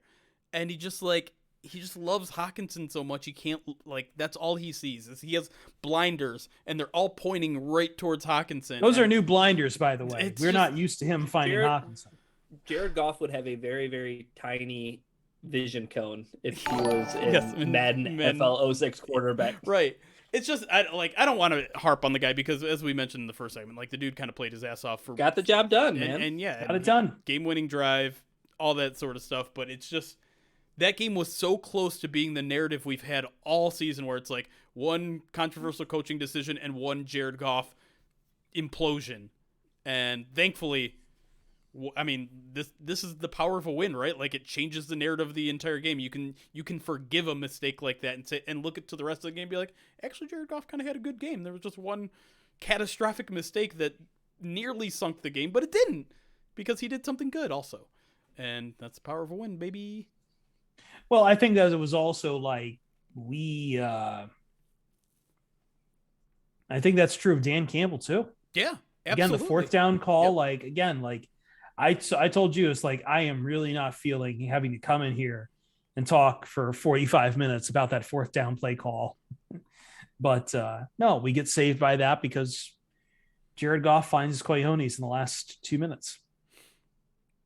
Can I do like a 3 people who I thought were awesome in this game type of segment? Yeah, sure. Let's do it's game balls, dude. It's game balls. You're just doing game balls. Hand out your balls. 3? Yeah. Okay. Listen, don't judge people. Everyone's born a little different. Yeah, chat's all over the first one. Jerry Jacobs, my God. Like, that guy was balling out, made 3 or 4 open field tackles that either were for loss or for like 1 or 2 yards on these bubble screens that the Vikings continued to try. And that guy is just like, he's so much fun to watch too. You know, he got caught deep, I think, on one of the Jefferson balls. I couldn't tell if it was his guy or not, but like he was down there for, I think it was like a 48-yarder, and then there was a like 3rd and 10 or 11 that they converted over his head too. But like, I don't know, the way he's tackling, the way he's defending at the line of scrimmage is just really, really impressive, and he continues really to be, I think, maybe the only guy in that secondary that is consistently making plays. Wasn't a great day for Imani, but you know, this isn't about him. Can I say 2 things about Jerry Jacobs real quick? Please do. So one thing about Jacobs' game that I absolutely loved was that he would have had another tackle for a loss if Justin Jefferson wasn't credited for a forward pass in this game. Like Jerry Jacobs had that play blown up. He got Justin injured on that play too. Yeah. Like still throwing the ball, and that was the second thing. When Jerry Jacobs went down after that play, I cursed at my TV, and I was like, I remember I quote tweeted Benjamin Raven when he said like, you know, Jacobs is questionable. I was like, I am questionable to keep watching this football game because like that's how much he matters to the Lions defense. And he showed how much he mattered today. Yeah. Huge game from him. The number 2 also on the defense, Charles Harris. Didn't show up for the entire game, but that second quarter, he was just all over the damn place. Like 2 sacks. Yeah, no, he was bursting through there like a chest burster. Yeah. Strip sack. He almost had a 3rd sack, I think, in that same quarter. He was just like destroying he had Cousins rattled. He had Cousins real rattled. And like that's what you're supposed to do. Like the Vikings are missing their starting left tackle, so what do? You go out there and dominate the next guy. That's what a good football team does, and that's what we've been looking for a couple weeks now. No pass rush. And listen, there were a lot of other problems with the edges in this game. For some reason, the fake pitch worked about 10 billion times because no one would stay has disciplined. Ever seen it? Seems to have ever seen it before. No one was staying disciplined on the edges. So like overall, I think the edges were probably pretty bad, and I bet Charles Harris was guilty 1 or 2 times on that as well. But the pass rush was there, and it's kind of awesome to see the Lions be the one to reclaim a former first-round pick who had busted out of this league. Like, how many times do we at least say, like, the Lions are the ones that do that? Like, Kyle Van Noy and all these guys that the Lions drafted, it didn't work out here, and suddenly they go work out somewhere else. It doesn't really happen as often as people say it does, but it almost never happens in the opposite direction. So, good to see the Lions make something out of Charles Harris. Not that he's, you know, even starter-worthy probably, but nice rotational piece that I hope the Lions can maybe hold on to for next year. He seems to work well in rotation. You know, not in pass protection, not in coverage, not in pass rush, but as rotational, he seems to get the right hops. I'm not trying to put Jeremy on blast right now, but what I'm saying is supposed to be an example of kind of like where a lot of people were with Charles Harris in training camp. Like Jeremy was like roster bubble, might not even make the team for sure. And this guy is the Lions' best pass rusher. And like you said, it's not consistent. It's really hot and cold, but he's making a lot more plays than not. I mean, remember, like, go back to the trade deadline. When there were trade deadline articles, it was maybe a team that needs a pass rusher can go get Charles Harris from the Lions. He had that 4 or 5 game sack streak going earlier in the season. Yeah. My last guy, I'm just going to cheat and say the entire offensive line in terms of pass protection. I thought they were fantastic today. I think there was one breakdown with Panay where someone didn't cover somebody for whatever reason. There was one thing that happened with Decker where Harrison Smith came off the edge and like he had the opportunity to absolutely destroy Jared Goff from behind. Yeah. There were, I think, and honestly, I think those were like the 2 main things that happened. PFF has like preliminary grades out there that the Lions gave it 5 total pressures in the game, and they dropped back to pass a lot.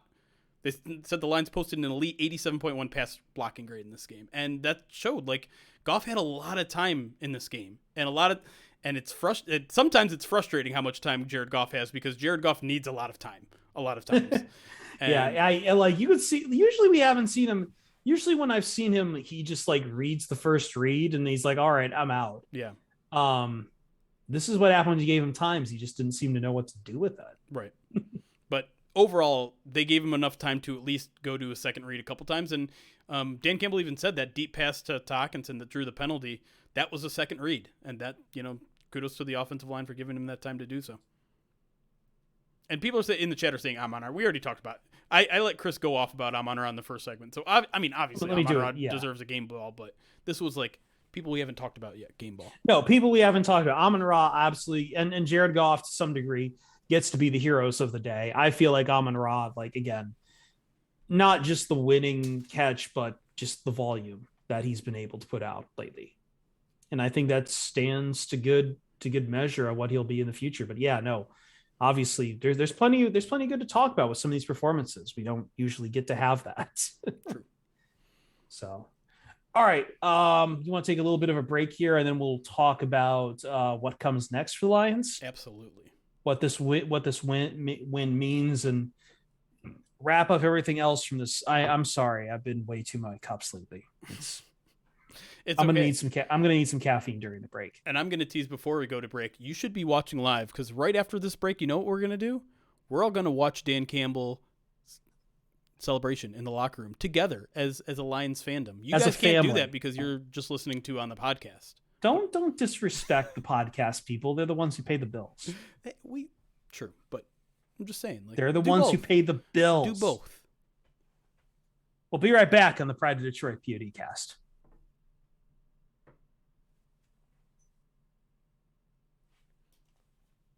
All right, you key that up. I watched it already, so I'm going to go. You watched it already? In the middle of that segment? No, before then a little bit during the silence. I'll watch the rest of it in a second. I need to go put this back in the fridge, get some caffeine, and get some Ruby so I can hold Ruby up to the camera. Circle of life. Okay. So let me go. Let me handle all that, and then we'll watch it as a family. I'm sorry. Do you want me to share screen, Ryan, or are you just going to watch the stream? Please share screen. Okay. Please share screen. Okay. Let me figure this out. Share screen. Where's Twitter? Right there.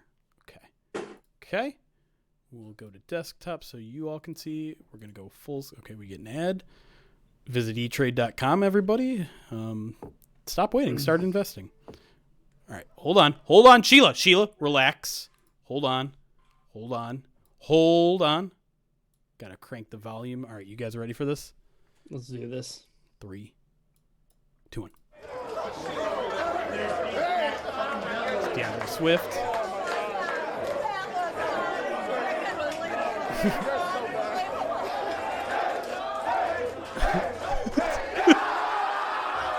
Charles Harris. Listen, to say that I'm proud of you would be a major understatement, gentlemen. That's the way to just fight one more time. And it pays dividends. You know what we did? We found a way to win today when we had to do it. We found a way. And man, we'll talk about the game, but all that later. But let me tell you something, man. Defense, we put you in some hard spots. We put you in some hard spots and you responded. Offense, man, we were doing some things. We kind of hit a lull, and when we needed it, we came back. We came out early.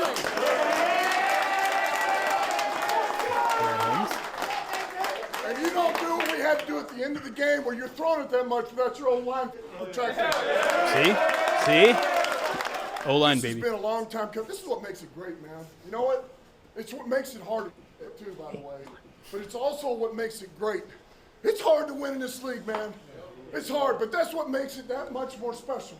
I'm so proud of you guys, all right? Man, let's not forget these families over here that we were representing today. More row. Let's for Ruby. That was a hell of a game. We Circle played of life. complimentary football all game, and we stayed in there. Hey, but I want to give it, this game ball to Coach.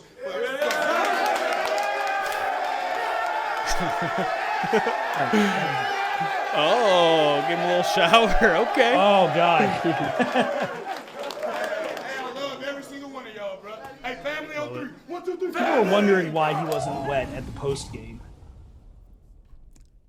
They took a while. They always seem to take a little bit after the post game. Yeah, I didn't think anyone was going to give him a Gatorade bath after that game.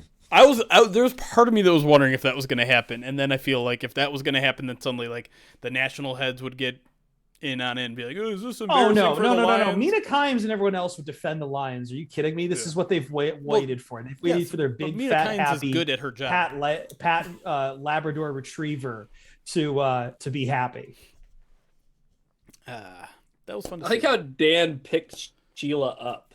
Yes. It's all, like at some point in that last, like it seemed like the cameraman was just focusing on Frank Ragnow in the background. Yeah, I know. Yeah. Which is kind of weird, but good to see him there. That's one thing that I feel. Look, it just reminds you that he used to play tight end in the NFL. I think I feel like, and I don't know how common this is, but it feels not that common that like all these Lions players that were key to this team that are out for the year, they're still just hanging around. Like Jeff Okudah is out there at every practice. Frank Ragnow is hanging around.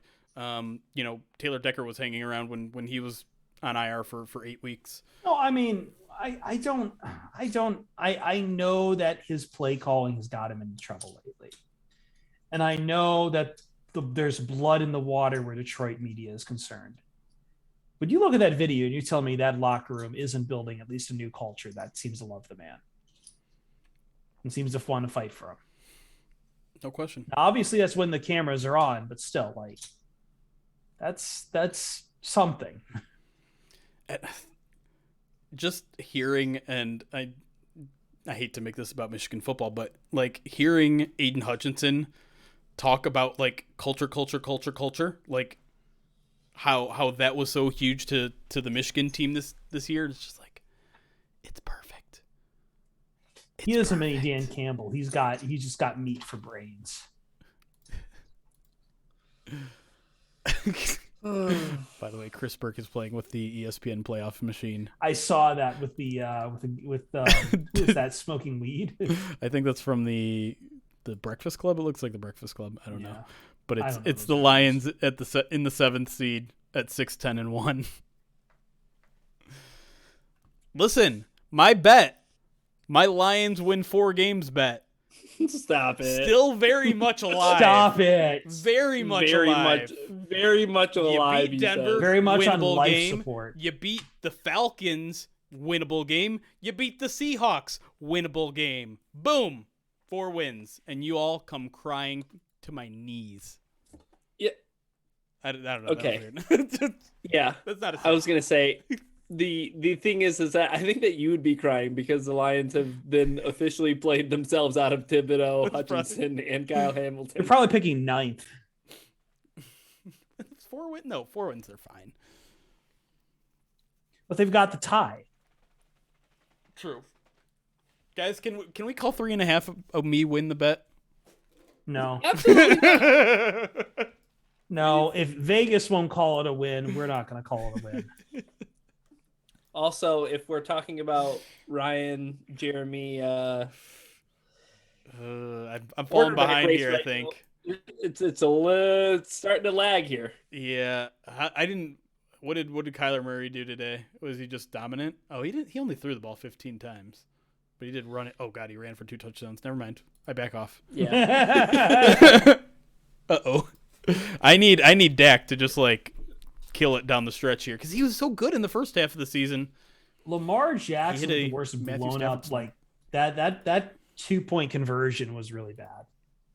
It's a tough play for him to make, but yeah, you'd like to see him make that. Well, you one. got to make the play. You do. put the game on the line for 2-point on a 2-point fucking conversion. Jesus Jeremy. Christ! Fucking ESPN's auto ads. I'm going to murder them. Ah! You can mute tab now. I have it muted, but I have like oh my God, it's so annoying. I'm sorry, chat. I know you guys are going through it too.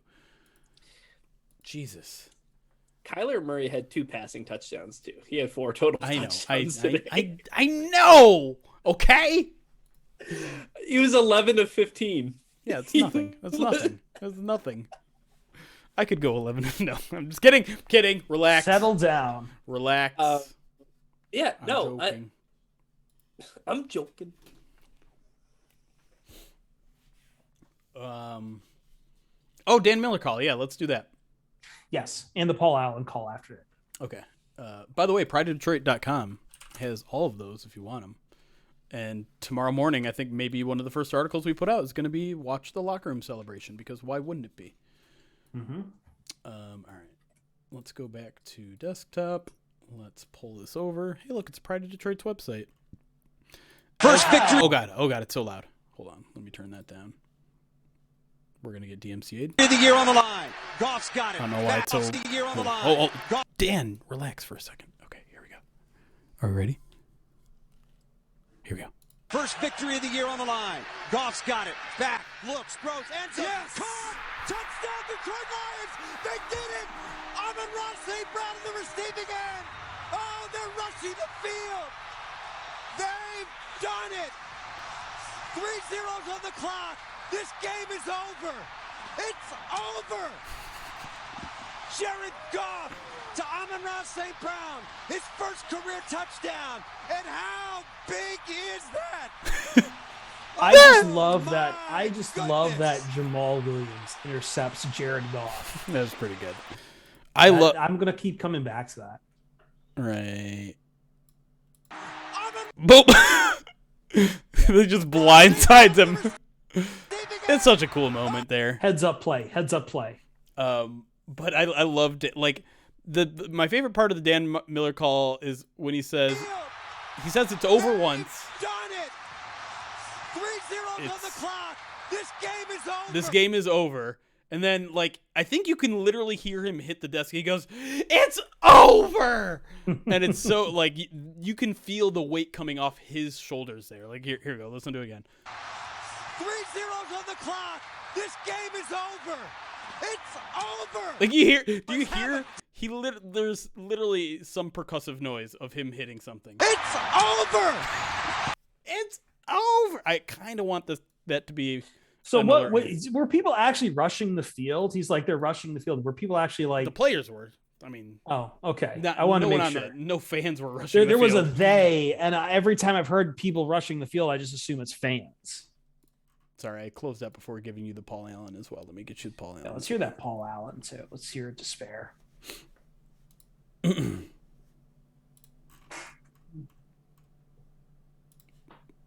Paul Allen one to me is not as fun. I kind of want more despair. It's more just like, of course this happened. He goes out of the... Resignation is fun too, though, Jared. It's not as fun though. I need like actual. I need the call from that Brett Favre Vikings game where he's like, "This isn't Detroit. This is the Super Bowl."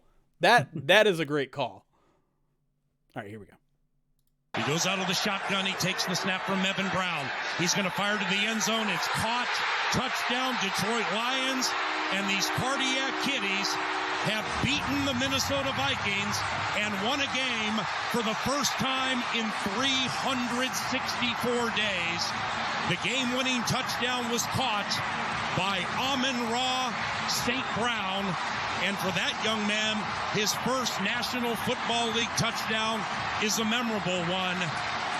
It beat the Minnesota Vikings 29-27.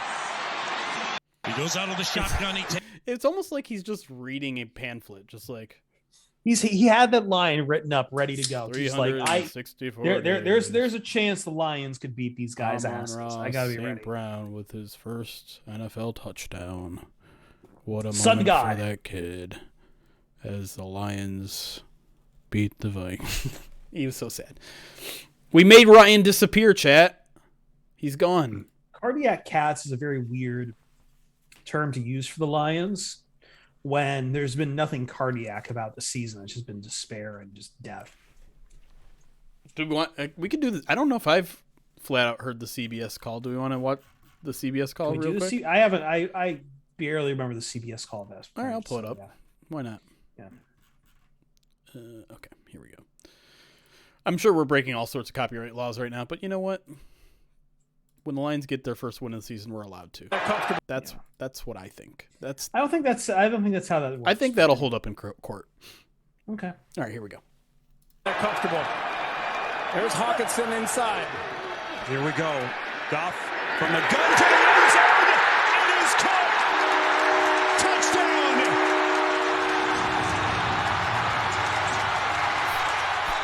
taking the moment kind of call.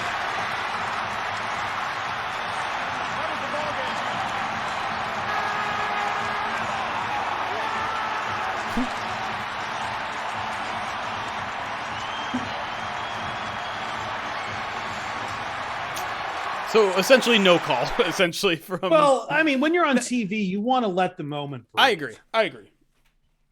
Like, that was always the cool thing about the Vern Lundquist.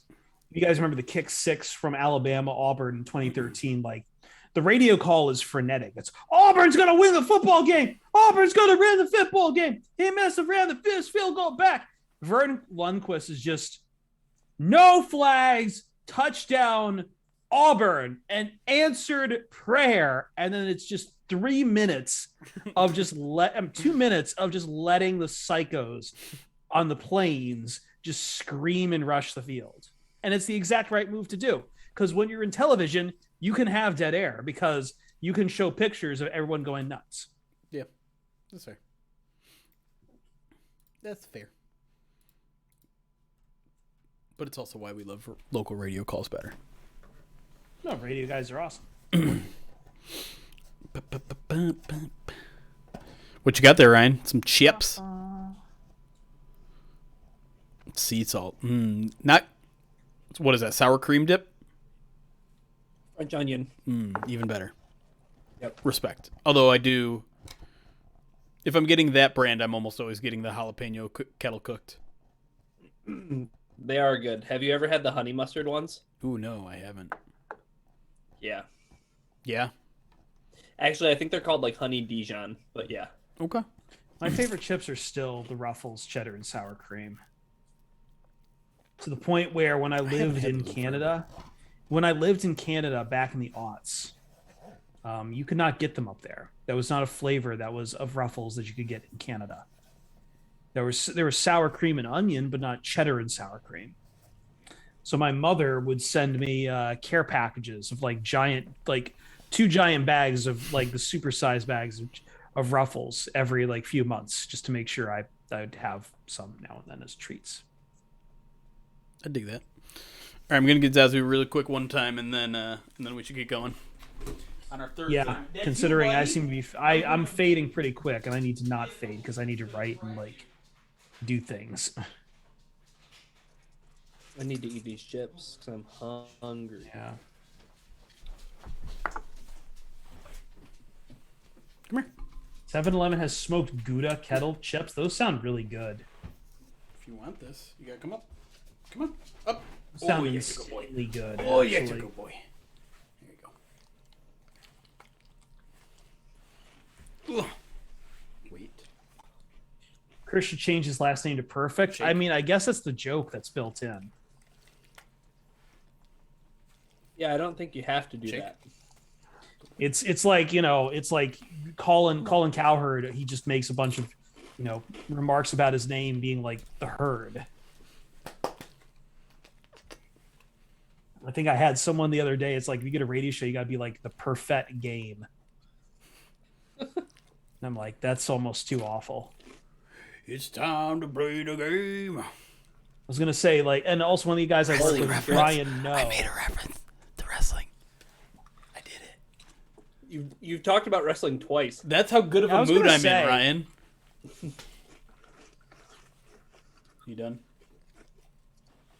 You like purring ferret better? I know. So does Jamal Williams. Ugh. We got to get him back on. By the way, I said this on the post-game show. I think I told Jeremy before the stream for the charity drive, which we forgot to mention that on the podcast. We will mention it coming back. Yeah. The incredibly generous numbers you guys have sent us. We've also sold all 7 ingredients to the mixed drink I will be drinking sometime in the new year as a form of torture. We were worried for a second about Malort, but guess what? I work with a guy who is very, very Chicago, and I just said, I need a way to get Malort. Do you know anyone? And before I could say, do you know, he's like, I got you. He's got a plug from Malort. Condolences to you. It's just no, but I was more shocked that he's that ready to go get someone Malort, even though he fully admits Malort is disgusting as hell. It's ridiculously gross. I've never had it before, so. Well, I'm gonna have it. Like I'm gonna have don't it mixed. want to. I'm gonna have it mixed with so much else. I'm not even sure I'm getting the full Malort experience. But I don't know. It's like I had a friend in undergrad who would. I mean, we got in this conversation because we're like, who the hell is the Malort audience for? But then I was reminded of a guy I knew in undergrad. Sickos, yeah, Chicago people. But one of the same. Yeah, one and the same. But I don't even think Chicago people like it. I think it's just a cruel trick they use to play on outsiders. But I knew a guy in undergrad though, and this is probably proving my point that there's an audience for anything. Knew a guy in undergrad who he wasn't a teetotaler, but he didn't like a lot of the flavors of booze. Like I made him mixed drinks with vodka or rum or whatever. He didn't like it. He didn't like beer. He didn't like wine. None of it was hitting. And then one night we were at a house party and I brought a bottle of Jägermeister and stashed it in the freezer. And he took nips from that. And before I know it, he drank half the bottle. And he's like, I really like this. I really like Jägermeister. And that was the only alcohol I would see him drink after that. And like, look, I like Jägermeister for shots just fine. But it's not my go-to poison. Who likes black licorice? I don't know. Like, seriously. He does, apparently. Really quick, I think I missed these alerts during the last break. Corky Zerky with the 4 months says, this is the Goffense we were looking for. Mostly true. Just fling it with the follow, and then Ghost Phalix with the subscription on YouTube. Which I don't know why I'm acknowledging because he's probably not here. But by the way, Quirky Zerky, I think it was Quirky Zerky said, was it you? Someone said I get to powerbomb you if the Lions win 4 games this season, Ryan. Can you agree to that? Through a table? Sure. I mean, that didn't have to on fire. Was that all right? Excellent. Yeah, I need to be wearing Buffalo Bills gear, though. Fair. I'll allow it. Just wear I don't know. Who's a lion that has tied to the Buffalo Bills? That's what I was trying to think. Any former Jim Buffalo Schwartz? Bills / Hold up. Didn't Spielman play for the Bills? Did he? I don't think so. He played for another team. Schlesinger, maybe?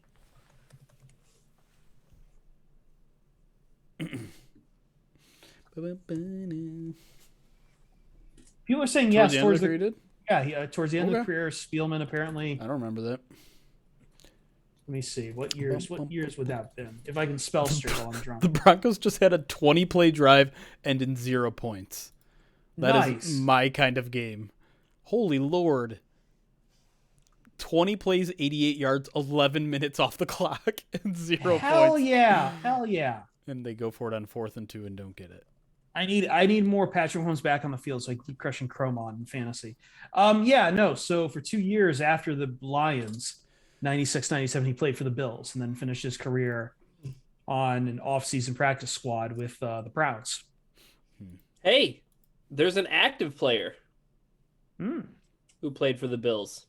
That's on the Lions currently? Yeah. I don't know. Dean Marlowe. Oh, huh. Interesting. He wasn't very good this game either. It only took me like 3 different ways to word that Google search to find that, but all right, I think we're good to get into this, y'all. Final segment.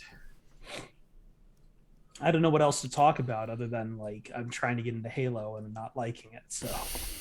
Oh man, I started Come playing on, Saturday. guys. I suck so much balls. Guys, Halo. it's so much fun. I started playing on mouse. You gotta stay at it. I started playing on my controller, and that was a real. I think the problem is I haven't played it since Halo 3, so I don't know what half these guns are. I don't know what any of them are, but I just shoot them. I don't care. I just shoot my gun. Anyways, wow, pause. No, we'll get no. We'll get some games in, Ryan, at some point. I promise. I just want to play Halo. We will, and maybe even on stream. Or here's the alternative. What about Back for Blood? Have you tried that? I haven't tried. I want to play Back for Blood. Is that full game out yet? Yeah, I think it's on Game Pass. We could probably get that. It is on Game Pass. Yeah, I think I've got some free months from Nitro. I do want to play that because I did love Left 4 Dead. It's basically the same game, right? Basically, yeah, except they added some like RPG elements to it. I'm sure there's like a battle pass and shit too, like all that kind of modern traffic. There's like this like I don't know if it's 100% like I would consider it RPG, but like you have like these card decks that like have, like, I've heard of this abilities that you apply to your I don't know. It sounds like it's a little bit of like roguelite kind of stuff to it, where it's just like randomized every playthrough. Yeah. Plus, it's fun. 4 of us can play together. Yeah, and it's co-op. And hopefully, John Whitaker can't completely destroy our run by installing like a bunch of mods that turn everyone into Rick and Morty, and then he can't shoot his gun. What? That's what happened last time we played Left 4 Dead 2. He had like a shitload of mods installed, and like I think what happened was like I got downed. He's like, "Hey, Chris, I can't see you," and I'm like, "Why can't you see me? I'm right in front of you." And it's like, "Oh, but my guy there's like 30 Rick and Mortys in front of me," and I'm like, "Can you turn off mods, man?"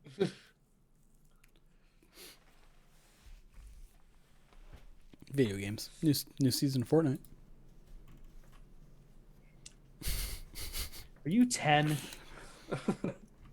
Yeah, let's lecture. Lecture that I'm not playing your version of video games. That's better. John with a very important. Should be playing Pokemon instead. Like a John real was adult. very important. John was a very important correction. They were stormtroopers. That makes it better. Yeah. Does it rile you the Patriots are good again, Jeremy? No, I don't care about the Patriots. I don't care about the AFC. I don't care about any of that. Why would you try to get me riled up when the Lions just won a football game? Absolutely not. I don't care. Because Matt Patricia seems like a brilliant genius. He's not even coaching. He's like signing contracts. Wow, congratulations. Hey, check this out. Ready? I just did Matt Patricia's job. I signed a contract. See, I'm getting him mad already, Ryan.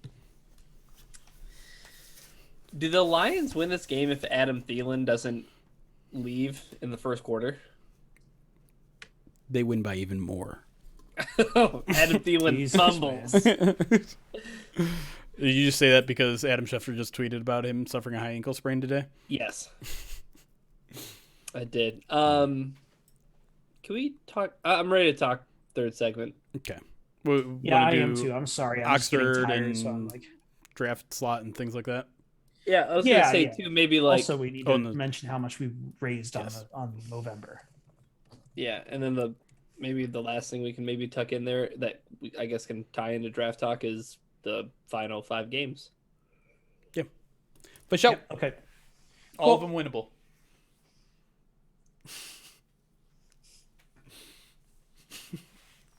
4-2 down the stretch. Shut up.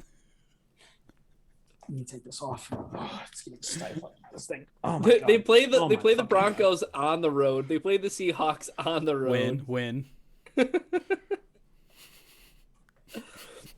Kyle Pitts is gonna go off.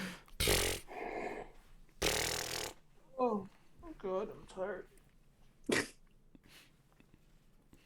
If Will Harris shuts him down, will you just completely jump off the Kyle Pitts train? I'll sell all my Kyle Pitts stock if Will Harris shuts him down. Are you kidding me? Not only will I sell all my Kyle Pitts stock, but I'll buy everybody else's Will Harris stock. And I know that seems like a short-sighted move, but that would be the kind of mood I would be in. Yep. All right, give me a second.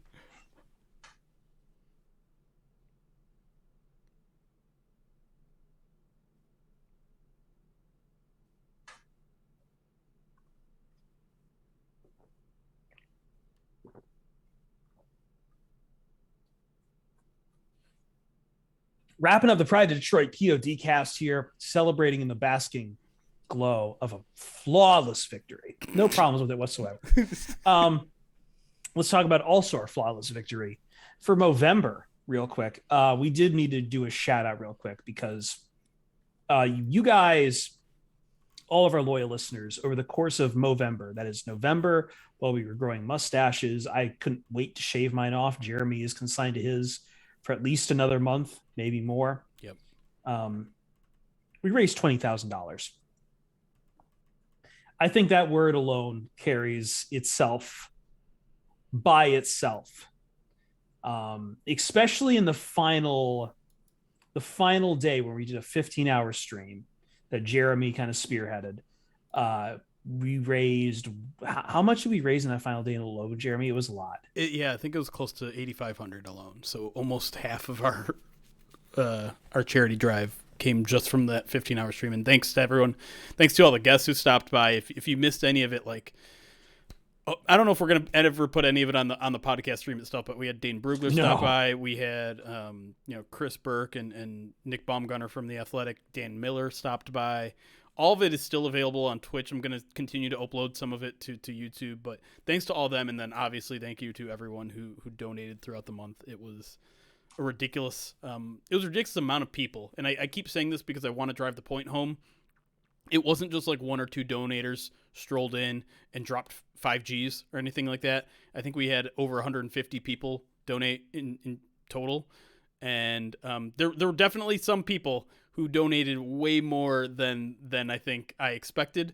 But in general, we got to that number through $50 donations and $20 donations and $60 donations and $100 donations. Can we name that one person, or is he still asking to be anonymous? I think he mostly wants to stay under the wrap. But there were, I will say that I think there was 5 people that donated over 1,000, 4 or 5, which blows me away. And to all the people who did that, you know who you are.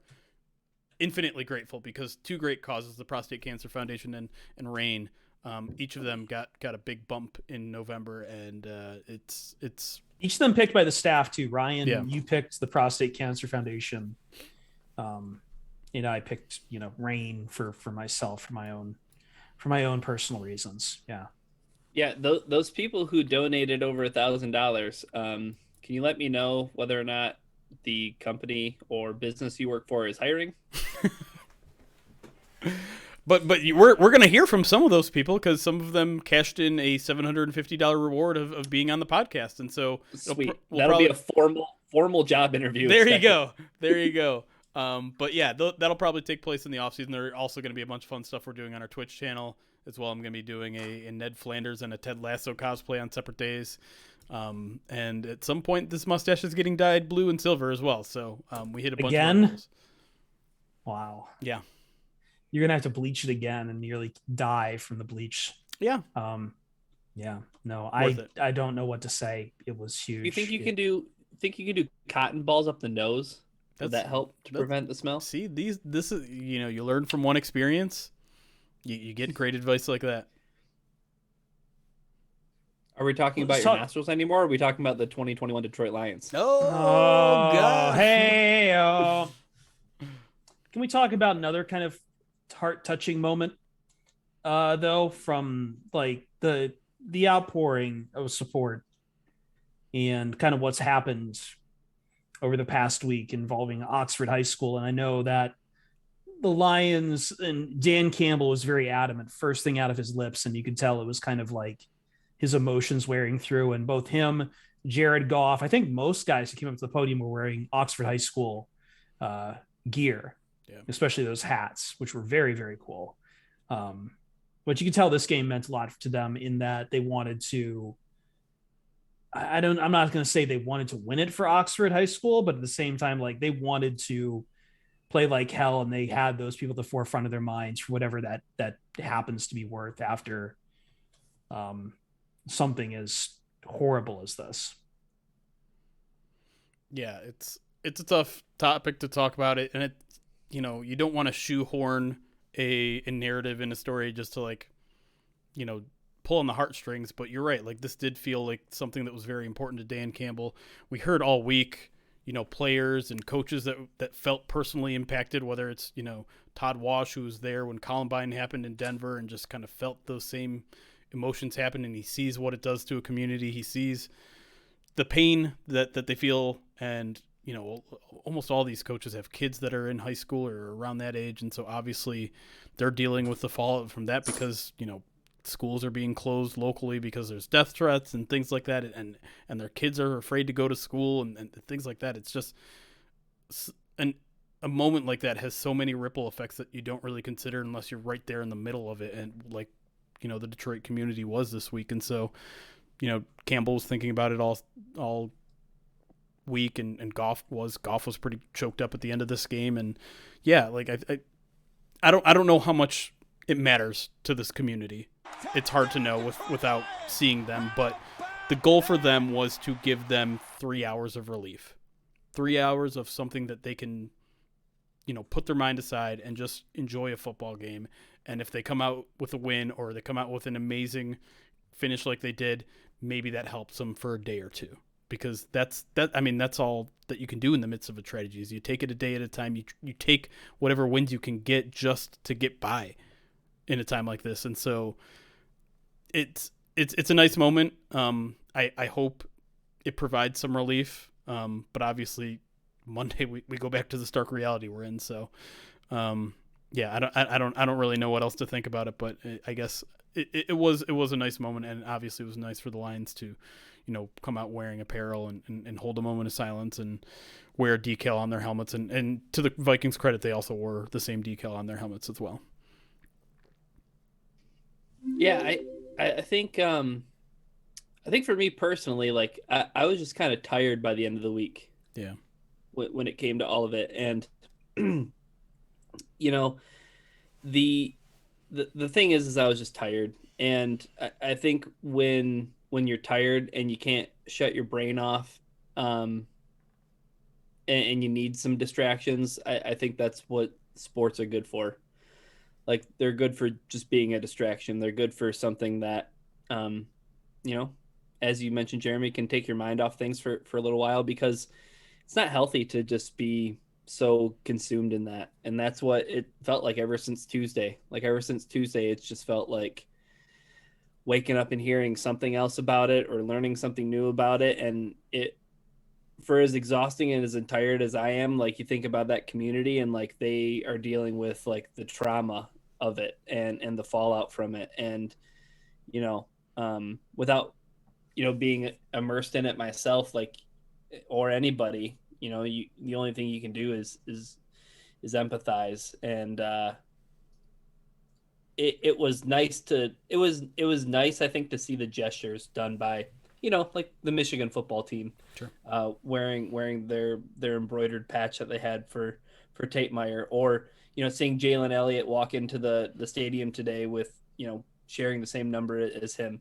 But I thought what was really cool of Dan Campbell, cool is the wrong word for it, but I thought what was really touching and honoring Dan Campbell is, not hyper focusing on like just the football player that passed away, like all the victims that were wounded or lost their lives. Like, he went up to that press conference and he said all their names. Yeah. And I think that was really honorable. And I think that it's just tough, because the games still go on.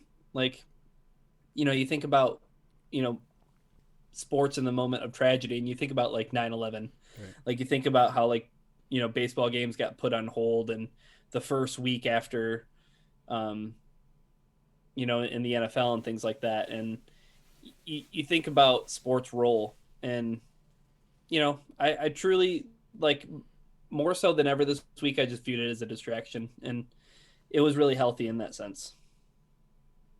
Yeah.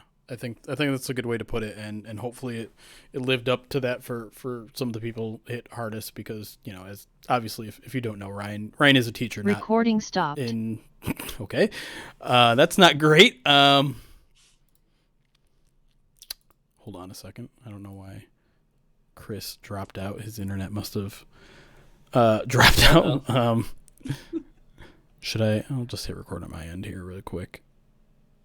Let me hit up Chris really quick. He hasn't said anything on Slack yet. No, there it is. Yeah. Okay. Awkward in the middle of that moment. Yeah, right?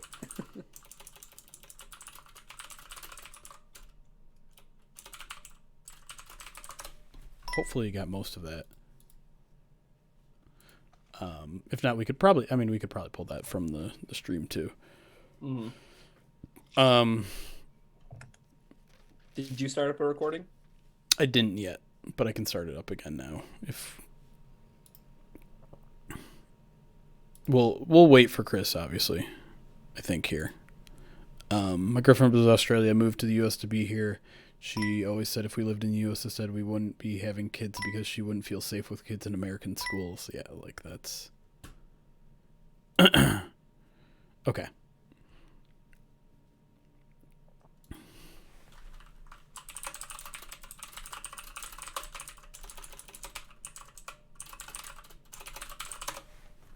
Oh, there you go. All right. Recording in progress. I'll record and then we'll just kind of see if Chris comes in here or not. But give me a second. I'll just.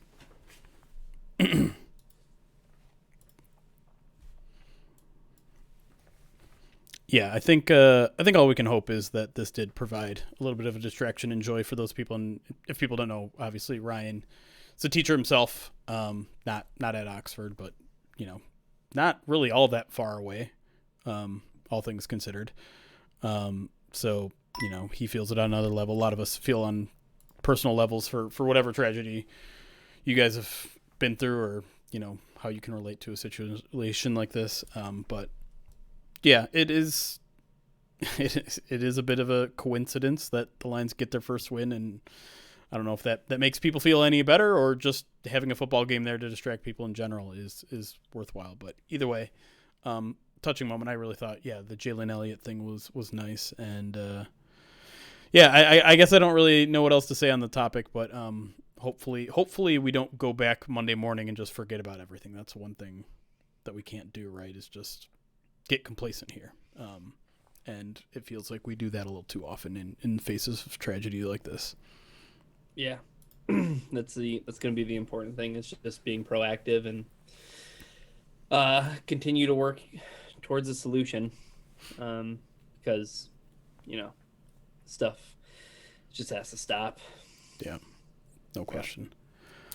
All right, I don't know how to transition out of this in a non-awkward way, so let's just look towards the future here. Because the pessimistic Lions fans that we all know and love are looking at this win, and now the Lions have 1.5 wins on the season, which is inching closer to potentially being out of that first overall spot, and that's got some people feeling a little nervous because it's certainly a lot more possible now that the Lions don't have that first overall pick. The Texans and the Jacksonville Jaguars are both 2-10, so they only have 2 wins. So if they lose out and the Lions win one more game, that's dropping 2 spots because of that extra half win. And if you look at how Houston and you look at how Jacksonville played this week, not very good. But yeah, the good news in this situation is that the Houston Texans and the Jacksonville Jaguars both cannot lose out because they both play each other in 2 weeks. Yeah. Well, that's some good news. Some bad news is that the New York Jets are 3-9, and I mean, you're looking at the potential situation where if the Lions do end up winning 3 games, then you're looking at maybe the 3rd overall pick. I think that's still in territory for, again, good players that are there. Like, again, I know we're locked into edge, and I would die to have an edge, but Kyle Hamilton is a really good player. And I don't know, maybe one of those teams takes that.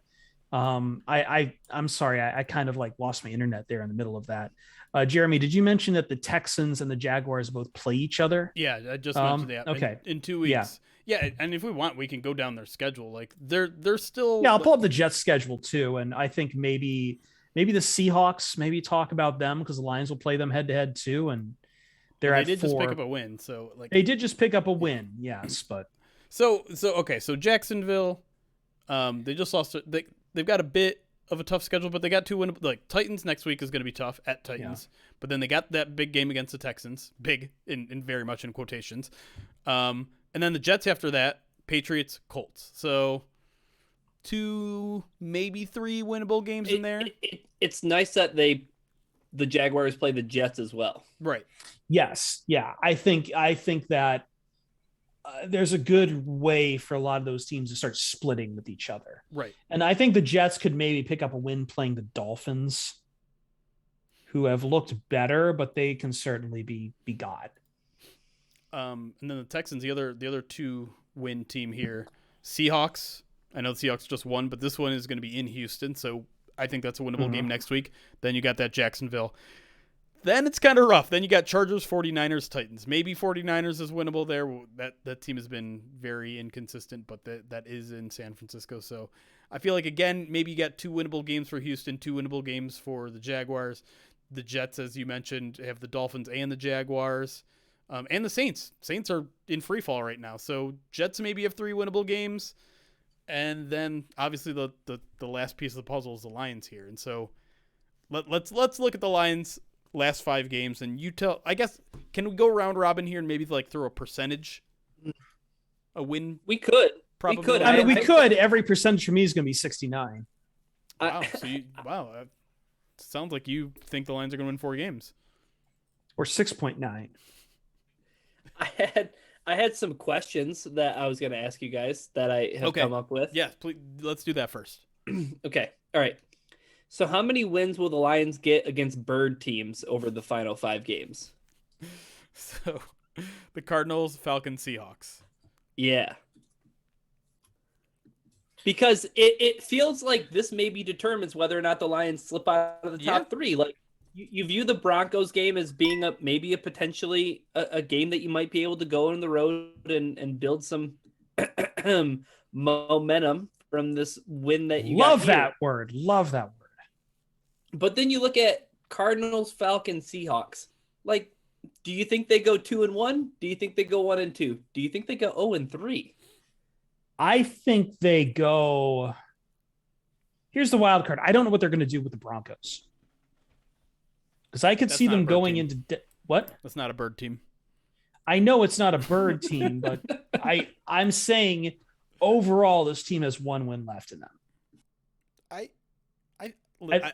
think they could win 2, but I think you're right. I think there's still 1 more win left in them, and let's hope there's 1 more win left in the Houston Texans and Jacksonville Jaguars as well.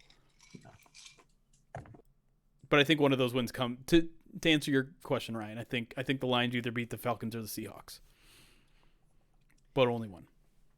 So here's another question that I have. Packers a little bit banged up. I mean, we know that Aaron Rodgers isn't playing maybe at his peak because of that pinky toe injury.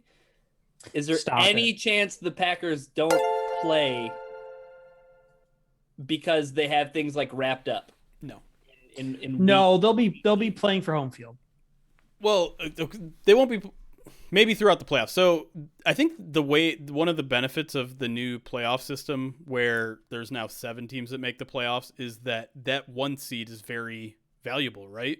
Because you get a bye. You're the only team that gets a bye, whereas before you had 2 teams that get a bye. So either they're going to be fighting for that bye week, which I think is very possible that they're going to be fighting for that with the Cardinals, or they're fighting with maybe the Bucks or whatever for 2 seed instead of or the Cardinals.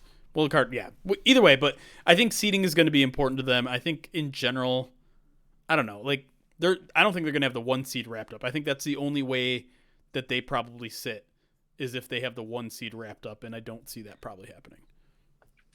But if they did get it wrapped up, it could be something viable. Sure, it could. But I mean, it's a long shot. I wonder. So maybe we should look at the rest of the schedules through that lens too, like. Jacksonville plays the Colts in Week 18. Is it possible the Colts are either out of the playoffs completely or in a playoff spot that they're stuck in? That seems maybe possible. Houston, their last game of the season is the Titans. They could maybe have something wrapped up as well. Maybe, yeah. I mean, they're going to be playing for, I guess.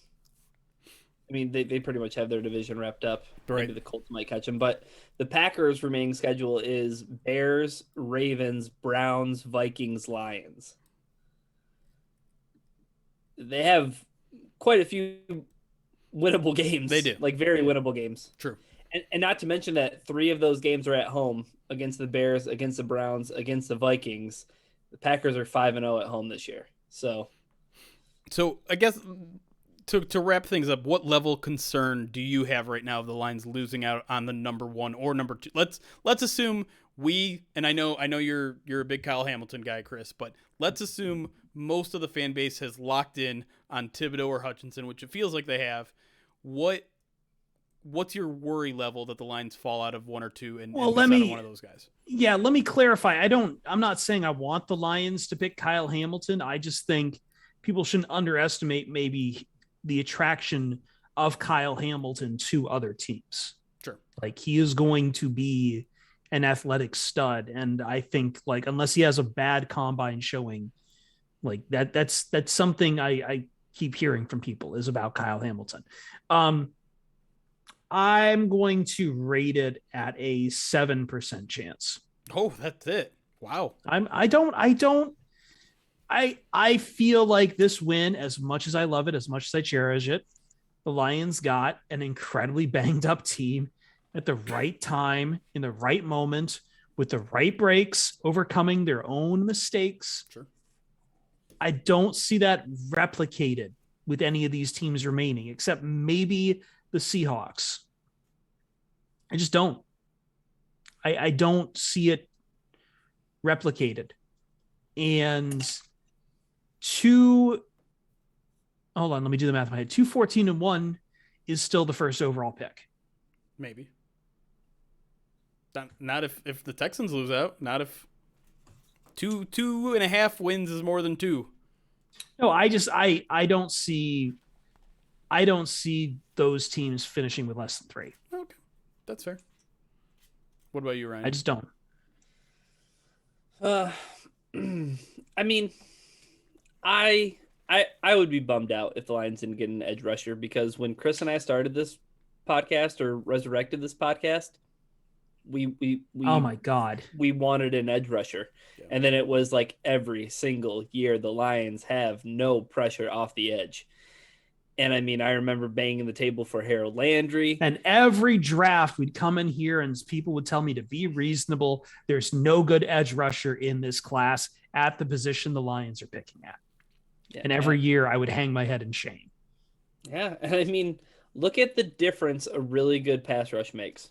Like when the Lions were really hitting on all cylinders, for a little bit of car talk before we get out of here, it was when Charles Harris was just being a monster. Yeah. You know, it was, forcing Kirk Cousins into, bad decisions and costly mistakes. And just getting a guy like that is such a game changer. Sure. It doesn't matter at whatever level they play at. Like you see how he's a game changer in college. Both these guys, like you see how they could be game changers on Sunday. Like, and I'm with you, Jeremy. Like, I think that there is a very cream of the crop in this class. Like, I don't know if I necessarily agree with the people who say like there are no like stud players like that are worthy of like being the quote unquote number 1 pick. I don't think I really buy that, because we've seen how well Hutchinson and Thibodeau can play. And I think that those guys are wholly important in holding on to either the number 1 or the number 2 pick. Yeah. And to bring it back to the basis of like, I'm like a 4.5 worried out of 10. Like, I think it could certainly happen. I think the Lions I think the Lions still have a win in them. I mean, putting this kind of, you can call it a fluke or whatever you want aside, they've been in the past 4 games at the very end of the game in every single one. And there's some bad teams out there. The Broncos are not a good team. The Seahawks are not a good team. The Falcons are not a good team. The Lions have a better point differential than the Atlanta Falcons. Like, they're a better team. They might be a better team than the Falcons. And so I think the Lions could win one. If they win 2 games, I don't think they're going to win. They're going to have that first overall pick. They might still be it with one more win. And listen, none of that changes my rooting interest. I'm rooting for this team to win. I'm rooting for this team to get on a little bit of a ride, to get a little confidence in themselves going into 2022, because I think that's more important. And I know momentum. No, I didn't say that word. I specifically He did say that. He is that describing momentum. No, absolutely describing no. the definition of momentum. Is different than momentum. Jeremy, do not kid yourself or anybody here. You would not trade a win versus the Atlanta Falcons for Aiden Hutchinson. No comment.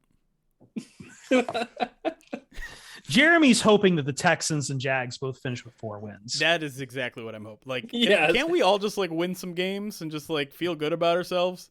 Jeremy is the biggest AFC South bottom feeder group of fans. With a little bit of AFC East thrown in there for pure sickos mode. I think that does it. I think that does it. Jeremy Reisman.